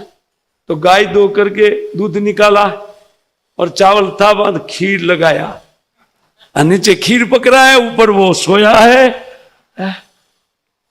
तो बोलते यार ये खीर इधर आया, वो विचार कर रहा था। अब वो करे तो क्या, बोले खाऊंगा तब ना, आराम, उसको पता भी नहीं चलेगा कुछ, चुपचाप मैं तो यहाँ पूरा रात निकाल दूंगा। अब वो खीर पक रहा था, तब तक गांव से आवाज आई, नजीक ही था ना, अरे डाकू आए हैं, डाकू आए हैं। तो वो लोग अपना गोधन लेकर के जिस दिशा से उस दिशा से वापस चले, और वो पतीला पक रहा था, और संयोग से उन 4-5 डाकू गांव को लूट करके उसी पेड़ के नीचे आ गए। अब वो डाकू उसी पेड़ के नीचे, वो डाकू को देख करके वो बोले चुपचाप ऊपर है, कैसे पता चलेगा। और डाकू वहां आकर के बोलते अभी थोड़ा गांव दूर चल गया, बहुत देखो प्रामाणिकता से बांटना, चोरी का माल, यही संसार है। तो वो प्रामाणिक से बंटवारा करने के लिए तब तक एक सुगंध आ रही थी, खीर पक रहा है, बोले क्या भाग्य है आज, है? एक दल्ला भी हाथ में खूब मिला है, खा करके आराम से बंटवारा करेंगे। तो जो ये थोड़ा बुद्धिमान था कानिया, उनकी एक आंख नहीं थी, जिनका एक अंग कम होता है ना, तो उनको भगवान एक विशेष कुछ दे देते हैं। तो कानिया ने बोला कि मुझे डाउट है। बोले क्या? बोले हम लोग को मारने का धंधा किसी ने किया है, और नहीं तो यहां कौन मासीबा आकर के खीर रख करके जाती थी। देखो यहां कोई ना कोई होगा जरूर। अब वो बोले क्या बात है? बोले हाँ, अगर इस दिशा की ओर लोग आएंगे तो दल्ला मैं ले लूंगा सबको मार करके, इसलिए किसी ने ये खीर रख दिया है, अगल बगल कोई न कोई होना चाहिए। वो देखते थे, तब तक वो कानिया का ही दस्ती ऊपर गया, बोले ए रहा, देखो देखो पकड़ा गया, उतर नीचे उतर। वो बोले नीचे उतरूंगा लेकिन खीर नहीं पीऊंगा। अरे पर देखो खीर नहीं पिएगा।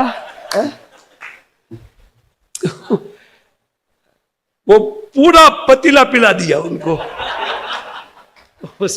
गए, वो क्या जाएगा गुरु महाराज के पास, बंदूक रख करके पूरा पतीला खाली करवा दिया। नसीब में था भाई, इसलिए पूरी घटना उनको वहां ले जाया गया, क्योंकि नसीब में था तो मिलना है। लेकिन हमारा धैर्य नहीं रहता है, अरे नहीं नहीं ऐसे कैसे मिलेगा। तो कहते हैं कि नहीं प्रयत्न करने पर भी दुख आता है कि नहीं, वैसे सुख भी आएगा। प्रयत्न तो इसमें कर लो थोड़ा। इसलिए कहते हैं कि तत्प्रयासों न कर्तव्य, जो आने वाली वस्तु है नसीब में मिली है, वो उसका प्रयत्न क्यों करे, उससे समय और शक्ति का बर्बादी होता है। यही हम लोग बैठ करके करते हैं। इन अमूल्य समय जो हमारे हाथ में है, उन अमूल्य समय को हम विषयों को प्राप्त करने में, जो दुख देने वाला है, खान तो ज्यादा खा लिया तो दुखी होंगे, और ज्यादा खाने वाले ही हॉस्पिटल जाते हैं, कम खाने वाले नहीं जाते हैं, संयमी जीवन बिताने वाले नहीं जाते हैं, है कि नहीं? ये तो होता है, देखा जाता है। हाँ, इससे कहते हैं कि ये केवल दुख ही है, उसमें लगना नहीं चाहिए। ततो इसीलिए यतेत कुशल क्षमाय भयम आश्रिता। देखो हम इन अनेक प्रकार के सांसारिक भयों में फंसे हुए है कि नहीं, सबको भय है कि नहीं, यह न हो जाए वह न हो जाए, और सबसे बड़ा भय यह है कि मरण न हो जाए, बस बच जाए तो दूसरा उपाय कर लेंगे, लेकिन मृत्यु तो होना। अरे भाई अमर बनाने के लिए ये उपाय है भागवत धर्म, इनको करो ना, फिर भजन करो ना, फिर ये कार्य क्यों करते हैं? मरने के लिए करते हैं। और कोई बच गया तो दिखाओ, है ना। किसी ने खा पी करके मृत्यु को भगा दिया, ये तो हुआ नहीं। एक घटना बताइए पुणे में कि संसार का भोग भोग करके उनका दिव्य शरीर हो गया। दिव्य क्या, ओ हो, इसलिए कहते भयम आश्रित। इस संसार में अनेक प्रकार का भय है। क्षमाय कुशल यतित, इन अपने परम मंगल का उत्थान कहां से होता है, इस विचार को दिमाग में रखना चाहिए। तो कहते शरीरम पौरुषम, शरीरम पौरुषम यावत न विपद्यत पुष्कलम, जब तक ये शरीर हमारे पास है तब तक, और वो तंदुरुस्त है। जब वृद्धावस्था से क्षीण न हो जाए तब तक व्यक्ति को भगवत भजन की आराधना कर लेना चाहिए, या भगवान की आराधना भजन के द्वारा कर लेना चाहिए। पता नहीं कल ये शरीर विपत्ति में पड़ जाए, आपत्ति आ जाए, बीमारी आ जाए, क्या भजन करेंगे। इसलिए कहते हैं जब तक उन पुरुषार्थों कर लेना चाहिए पुरुष को। पौरुषम शरीरम यावत न विपद्यते, शरीर के ऊपर कोई विपत्ति न आ जाए, तंदुरुस्त है, पुष्कलम, तब तक हरि भजन कर लेना चाहिए। हरे कृष्णा कृष्णा कृष्णा हरे हरे, हरे राम ओहो, ऐसे आप बोल रहे हैं जैसे लगता है कि कल से तो बस इसी प्रकार लगेंगे जोर से। ये थोड़ी देर के लिए होता है, सुना है ना, तो थोड़ा बाद में फिर ढीला, घर की ओर चलते ही ढीले। इसी इतना बोल रहे उत्साह से, ऐसे ही उत्साहित रहने के लिए नित्य प्रति भागवतम का श्रवण कीर्तन करना चाहिए। इसलिए कहते नित्यम भागवत सेवया, भगवती उत्तम श्लोक है। उन उत्तम श्लोक भगवान की कीर्ति का गान करने वाला भागवतम का नित्य प्रति श्रवण करना चाहिए आदर पूर्वक, क्योंकि ये हमें नित्य शरीर में डालेगा। हमारा जो आध्यात्मिक शरीर परम सुखमय जो हमारा स्वरूप है, उन स्वरूप की उपलब्धि इन हरि कथा से होती है।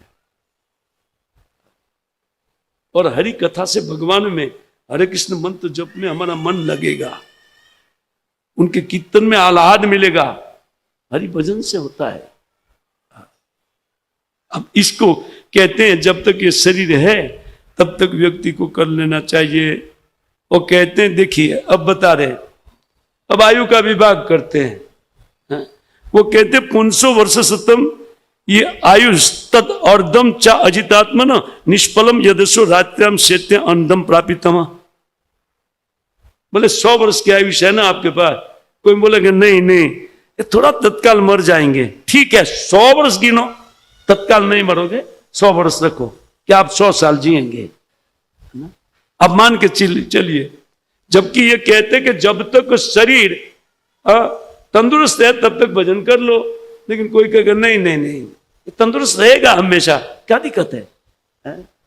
बोले ठीक है, समय नहीं है ना फिर हमारे पास भजन करने के लिए। बोले कैसे समय नहीं है? शरीर तंदुरुस्त रहेगा, बाद में कर लेंगे। तो बोले देखो देखो, सुनो सुनो, कहते हैं पुरुष की आयु 100 वर्ष की है, इसमें से अर्धी आयुष्य अजितेंद्रिय व्यक्ति सोने में गवा देता है। 6-6, 8-8 घंटा सोते हैं कि नहीं सोते ना? और कभी कभी तो 12-12 घंटा खींच लेते हैं लोग। संडे है उस दिन, हो शनिचर को 12-1 बज जाता है। मैं उठता हूं तो यहाँ चिल्ला चिल्लम चालू होता है रोड में। बोला अभी क्या भजन करने के लिए जागे क्या? नहीं, भोग में खींचते हैं शरीर को, और फिर 12 बजे तक सोते हैं। समय है कि संडे के दिन आकर के प्रवचन में बैठे, वो लोग तो 12 बजे सोने में जाते। बाद में सब काम प्रारंभ होता है, और काम क्या है? संडे है तो अच्छे से बढ़िया से भोगो। विषय के ऊपर मन धावित होता है। ये कहते हैं 100 वर्ष आयुष्य है, इसमें से व्यक्ति का आधा आयुष्य सोने में जाता है। ये सत्य बात है, क्योंकि 100 वर्ष का भी हमारा रह नहीं गया है। 8 घंटा भी गिनो आयुष्य के हिसाब से, मान लीजिए कोई 40 साल का आयुष्य लेकर के आया है, तो 8 घंटा उनके लिए कितना है? 6 घंटा सोने वाले को भी गिनिए कितना होता है। लेकिन ये 100 से गिनवा रहे हैं। मान लीजिए 100 है तो आधा तो उसमें गया, निष्फलम, ये तो निष्फल गया, क्योंकि नींद में कोई साधन भजन नहीं होता है। नींद में तो नाक बोलता है बस, और उनके संगीत में और अच्छा नींद आता है खराटे पड़ते हुए। शेते अंधम प्रापित, उन अज्ञान को प्राप्त हो करके व्यक्ति सोने में ही आधा आयुष्य बिता देता है। और कहते हैं ठीक है आधा बिता तो 50 साल उसमें से निकाल दो। मुग्धस्य बाल्य कौमारे कीर्तो यान्ति विशति, और 20 साल 10 साल कहते हैं मुक्त होके बचपन में ऐसे ही बीत जाता है खेल कूद में, और कुछ पढ़ाई में डाल देते हैं, 10 साल दूसरी पढ़ाई में लग जाता है ना, तो 20 साल वो गया। कितना रहा जोड़ते जाइए, 30 रहा, 20 तो निकल गया। अच्छा, और शेषम गृहेषु सक्तस्य प्रमत्या भी आया नहीं, कहती है जरियाग्रस्त देश याति अकल्पस्य विंशति, और 80 साल के बाद में 20 साल जो होता है उससे शरीर में शिथिलता आ जाती है, कुछ कर नहीं सकते हैं व्यक्ति। तो ऐसे ही शरीर के साथ संकट में जीता है, उसमें तो वजन होगा नहीं। 10 साल रह गया हाथ में, कितना? 100 में से 10, तो 10 साल कहते दूरा पुरेण कामेन मोहेन च बली ऐसा। और वो 10 साल में तो उतना कामना है कि उस कामना की पूर्ति अभी पढ़ाई हुई है, अभी विवाह करूंगा, नाना प्रकार की कामना है। हमारे माँ बाप है, इसका पालन करूंगा या वो है? तो इसी मोह के कारण कहते हैं शेषम गृहेषु सक्तस्य प्रमत्यास्मि अपयाति, घर के मोह में रहते हो 10 साल कहां बीत जाता है, युवावस्था का समय कहां बीत जाता है ये पता चलता है। क्योंकि युवावस्था में तो हो यह कर लूंगा वह कर लूंगा, पता नहीं क्या कर लेंगे, पर युवकों के दिमाग में एक चढ़ा हुआ रहता है, बाद में ठंडा हो जाएंगे। लेकिन युवानी में तो भरपूर कामना। कहते हैं कि कौन ऐसा व्यक्ति है कि इस कामना से अपने आप को छुड़ा सकता है और भजन में प्रवृत्त कर सकता है। इसलिए कौमार आचरित प्राज्ञ बुद्धिमान व्यक्ति को इन कुमार आयुष्य से इसका प्रारंभ कर लेना चाहिए, भागवत धर्म का आचरण। अथवा जब भी जिसको ये विचार मिलता है, सुंदर विचार, चिर आयुष्य प्राप्त करने का, उसमें विश्वास पूर्वक जिस दिन मिला उस दिन से चालू करे। क्यों? क्योंकि ये दुर्लभ होते हुए भी अर्थदम, तो मनुष्य दुर्लभ है, लेकिन कहते कभी चला जाए ये निश्चित नहीं है। लेकिन ये मनुष्य जन्म में कोई व्यक्ति परमानेंट शरीर को प्राप्त कर सकता है, ये तो अनित्य शरीर है, छोड़ना पड़ता है। एक नित्य शरीर इस अस्थिर शरीर से स्थिर कर्म कुतो न साधियेत, पद्म पुराण में विचार दिया गया है। एक प्रेत बोलता है, धुंधुकारी ये बात बोलता है, जब उनके भाई ने उनके लिए भागवत सुना करके उन प्रेत योनि से मुक्त किया। क्या महिमा है इस ग्रंथ का। जब प्रेत योनि से बाहर निकाल करके वैकुंठ भेजा, तो हम तो मनुष्य, प्रेत नहीं है, अभी साधन कर सकते हैं। प्रेत साधन नहीं कर सकता है, उनके पास केवल सूक्ष्म शरीर होता है, आंख नाक कान ये कुछ भोग का इच्छा होता है, लेकिन इंद्रिया नहीं है, भोगेंगे कैसे? प्रेत शरीर। इससे दूसरे के शरीर में हावी होकर के कुछ खा पी लेते हैं, लेकिन भूख नहीं मिटता है। प्रेत शरीर उनको बोल, वो प्रेत को उद्धार किया। वो प्रेत बोलता है कि मनुष्यों समझो कि ये अनित्य शरीर आपके पास है, और यही शरीर के में मैंने पाप कर्म करके प्रेत योनि को प्राप्त किया, जो अत्यंत दुख देने वाला है। कहते ये अस्थिर शरीर से एक स्थिर कर्म, जैसे मैंने श्रवण किया हरि कथा का, आप लोग उनका श्रवण कीजिए हरि कथा को, और भगवान के नाम का जब, यही भागवत धर्म के आचरण के लिए यहां प्रेरित किया। दूरा पुरेण कामेन मोहिन च बलिसा, वो 10 साल में, युवानी के 10 साल में इतना बलवान मोह है, अद्भुत बल है, एक मोह का अद्भुत बल है। उन मोह में फंस करके व्यक्ति भजन में उनकी प्रवृत्ति नहीं होगी। और वहां कहते हैं इतनी कामनाएं हैं चित्त में, उन कामनाओं के कारण भी व्यक्ति भजन नहीं कर सकता। हमें इतनी नहीं है, और हमारे जैसे थोड़ा बूढ़े हो गए हैं या 50 के ऊपर हो गए हैं, लेकिन उनके हृदय में भी देखिए 50 साल में तो सब छोड़ छाड़ कर भजन करना चाहिए। 50 साल के बाद कलयुग में गिफ्ट में आयुष्य मिला है, ये समझा जाना चाहिए, है ना। क्योंकि 50 तक तो लगभग बहुत कम लोग पहुंचते हैं, बहुत लोग मर जाते हैं, और पहुंचते हैं ये 50 तक, लेकिन ये विचार नहीं कर रहे हैं कि अभी भजन करना चाहिए। क्यों? तो कहते हैं बलवान मोह है कि इससे मैं सुखी हो जाऊंगा, ये मोह है। एक घर गृहस्थी को कितना मोह पकड़ा हुआ है, लेकिन जो बुद्धिमान व्यक्ति कौमार अवस्था से अथवा युवा अवस्था से प्रारंभ करते हैं, वो सबसे पहले पत्नी का विचार छोड़ करके ब्रह्मचारी बन जाते हैं, है ना। बोले झंझट खत्म, केवल इसी मार्ग पर चलना है।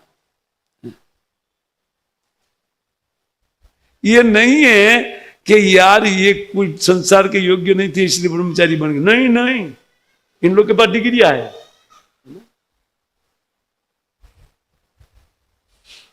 डिग्री होते हुए भी उनको भोगना नहीं चाहते हैं।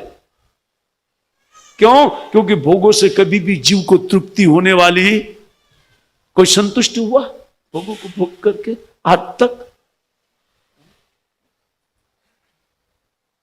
क्यों? और उल्टा इंद्रिय तर्षण बढ़ेगा, उन भोगों की वासना बढ़ेगी। जैसे व्यक्ति अग्नि में घी डालते हैं और अग्नि प्रज्वलित होता है घी प्राप्त करके, उसी प्रकार विषय हम जब ग्रहण करते हैं तो उन विषयों की कामना और बढ़ धधक जाती है, और लाओ और लाओ।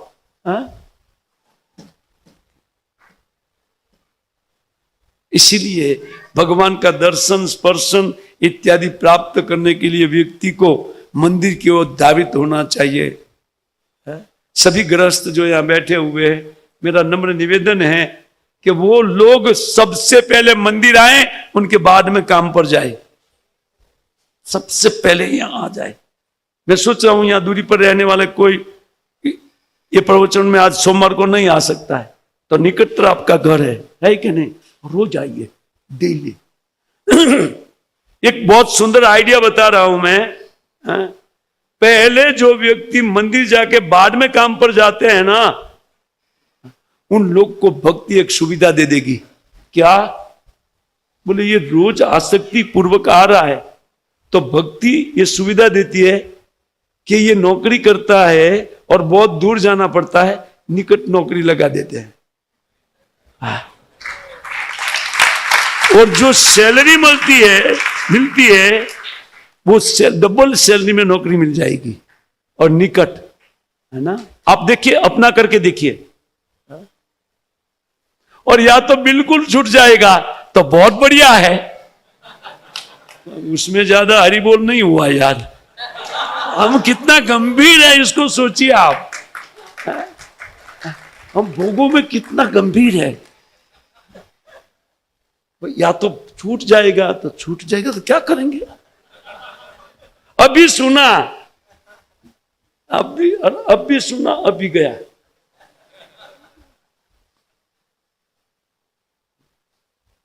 जितना समय भक्ति के लिए ज्यादा निकले, ऐसी व्यवस्था भगवान करके देंगे, आपका ले नहीं लेंगे। ये भक्ति का प्रभाव हम लोग ने जाना है, इसलिए हम इस प्रकार का प्रवचन करते हैं। 40 साल मेरा हो गया इसमें, संसार को बराबर देखता था और माया की चाल को भी बराबर समझता था। हमारे गुरु महाराज हमको इन बिजनेस रूपी खड्डे से उठाना चाहते थे, छोड़ दे गुड़ा के, छोड़ दे, नहीं छोड़ते थे। बच्चे छोटे हैं, महाराज बोले बच्चे छोटे हैं महाराज। बोले तुम बड़े करते हो? बोला नहीं, ये तो होते हैं। तो बोले होने दो ना, क्या दिक्कत है, तुम भजन करने, तुम बिजनेस छोड़ के प्रचार कर, दूसरे को लगाओ ना इसमें। लेकिन आपके जैसी दशा थी मेरी, जैसे मैंने बोला कि या तो नौकरी छूट जाएगी, है ना। छूटना बहुत अच्छा मानिए उनको, और ज्यादा पगार वाली नौकरी को भी अच्छा मानिए, क्योंकि वो समय जो मिला है वो भगवान की भक्ति में लगाने के लिए भगवान ने वो अवसर दिया। लेकिन उनको हम समझ नहीं पाएंगे। छूट जाएगा तो सीधा समझ में आता है, भजन करो, गया, कोई बात नहीं, चल। संसार तो फिर भी चलेगा, रुक नहीं जाएगा, किसी का काम रुकता नहीं है। फिर भी खाना पीना भगवान की व्यवस्था है, फिर भी मिलता है। इससे ज्यादा समय व्यक्ति को इसमें बिताना चाहिए। हरे कृष्णा कृष्णा कृष्णा हरे हरे, हरे राम हरे राम।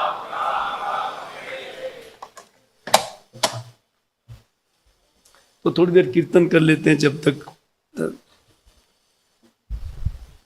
उपाय कर लेते हैं भागवत धर्म का।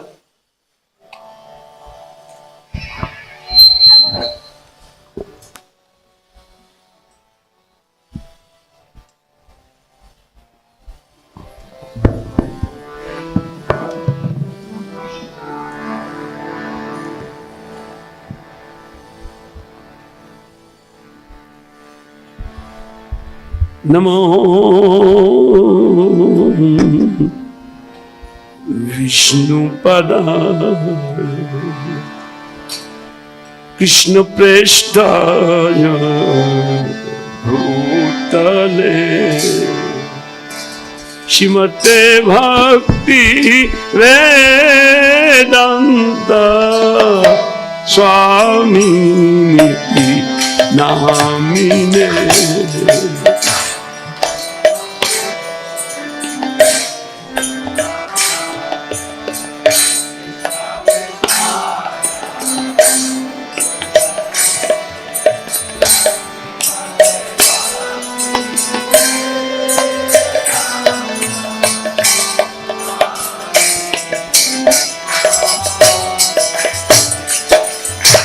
नमस्ते सरस्वती देवी गौरवाणी प्रचारिणे निर्विशेष शून्यवादी पाश्चात देश तारिणे।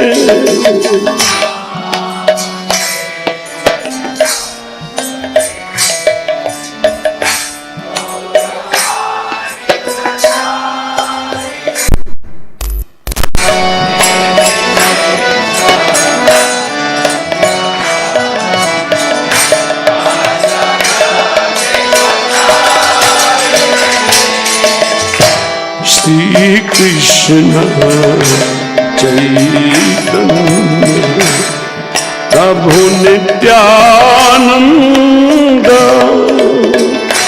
श्री अद्वैत गदाधर श्रीवासदि गौर भक्तवृंद।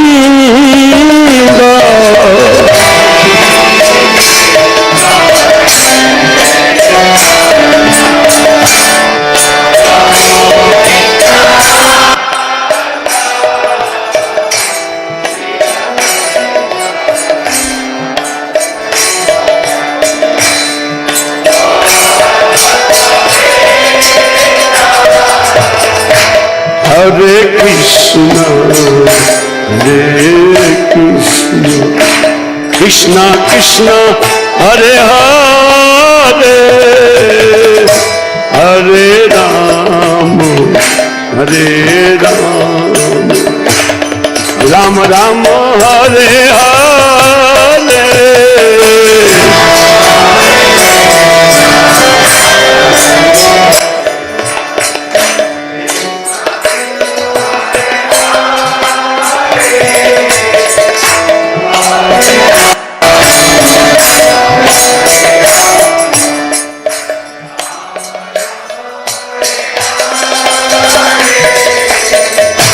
हरे कृष्णा कृष्णा कृष्णा हरे हरे हरे राम राम राम हरे हरे।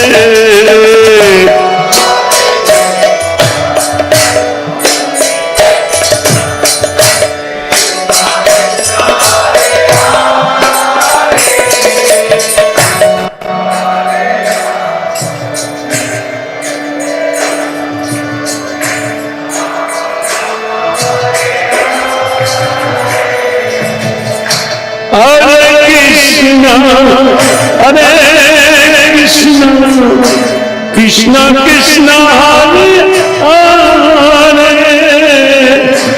हरे राम राम राम हरे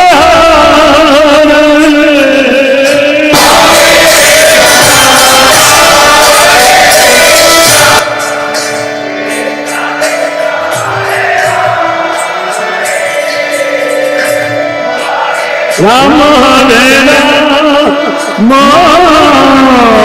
राम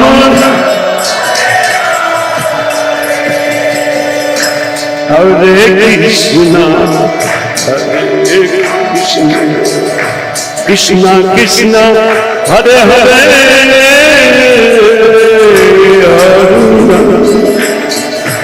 हरे राम राम राम हरे हरे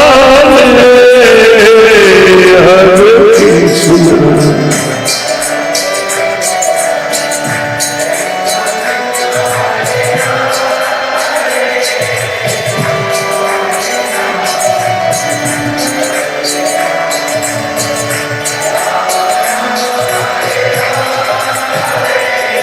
हरे कृष्ण कृष्ण कृष्ण हरे हरे हरे राम राम राम हरे हरे हरे कृष्ण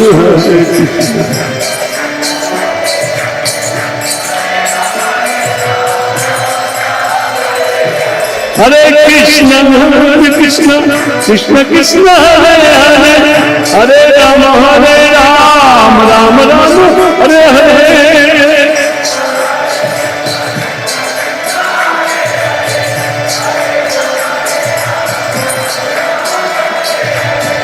हरे कृष्ण कृष्ण कृष्ण हरे हरे हरे राम राम राम हरे हरे।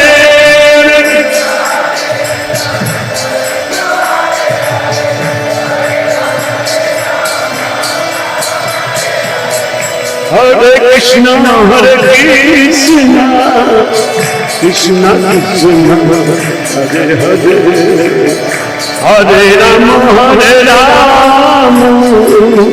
राम राम हरे हरे हरे कृष्ण कृष्ण कृष्ण हरे राम राम हरे कृष्ण कृष्ण कृष्ण हरे हरे हरे राम राम राम हरे हरे हरे कृष्ण हरे राम हरे कृष्ण कृष्ण कृष्ण हरे हरे हरे राम राम हरे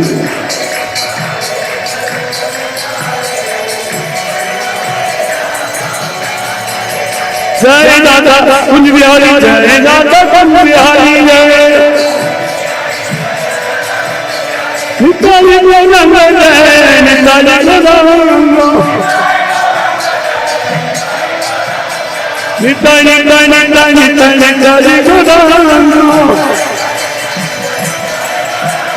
निताई गौरंग जय, निताई गौरंग, निताई निताई निताई गौरंग, निताई निताई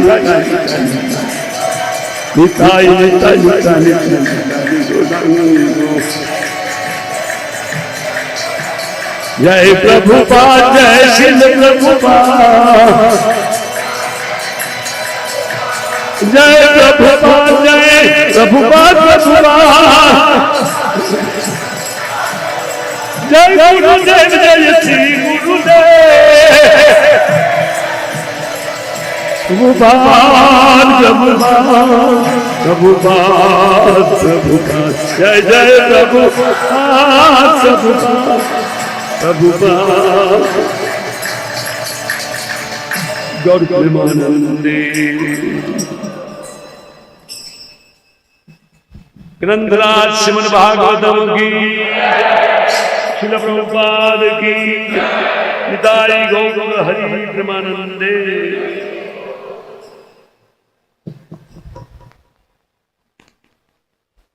किसी का कोई प्रश्न है?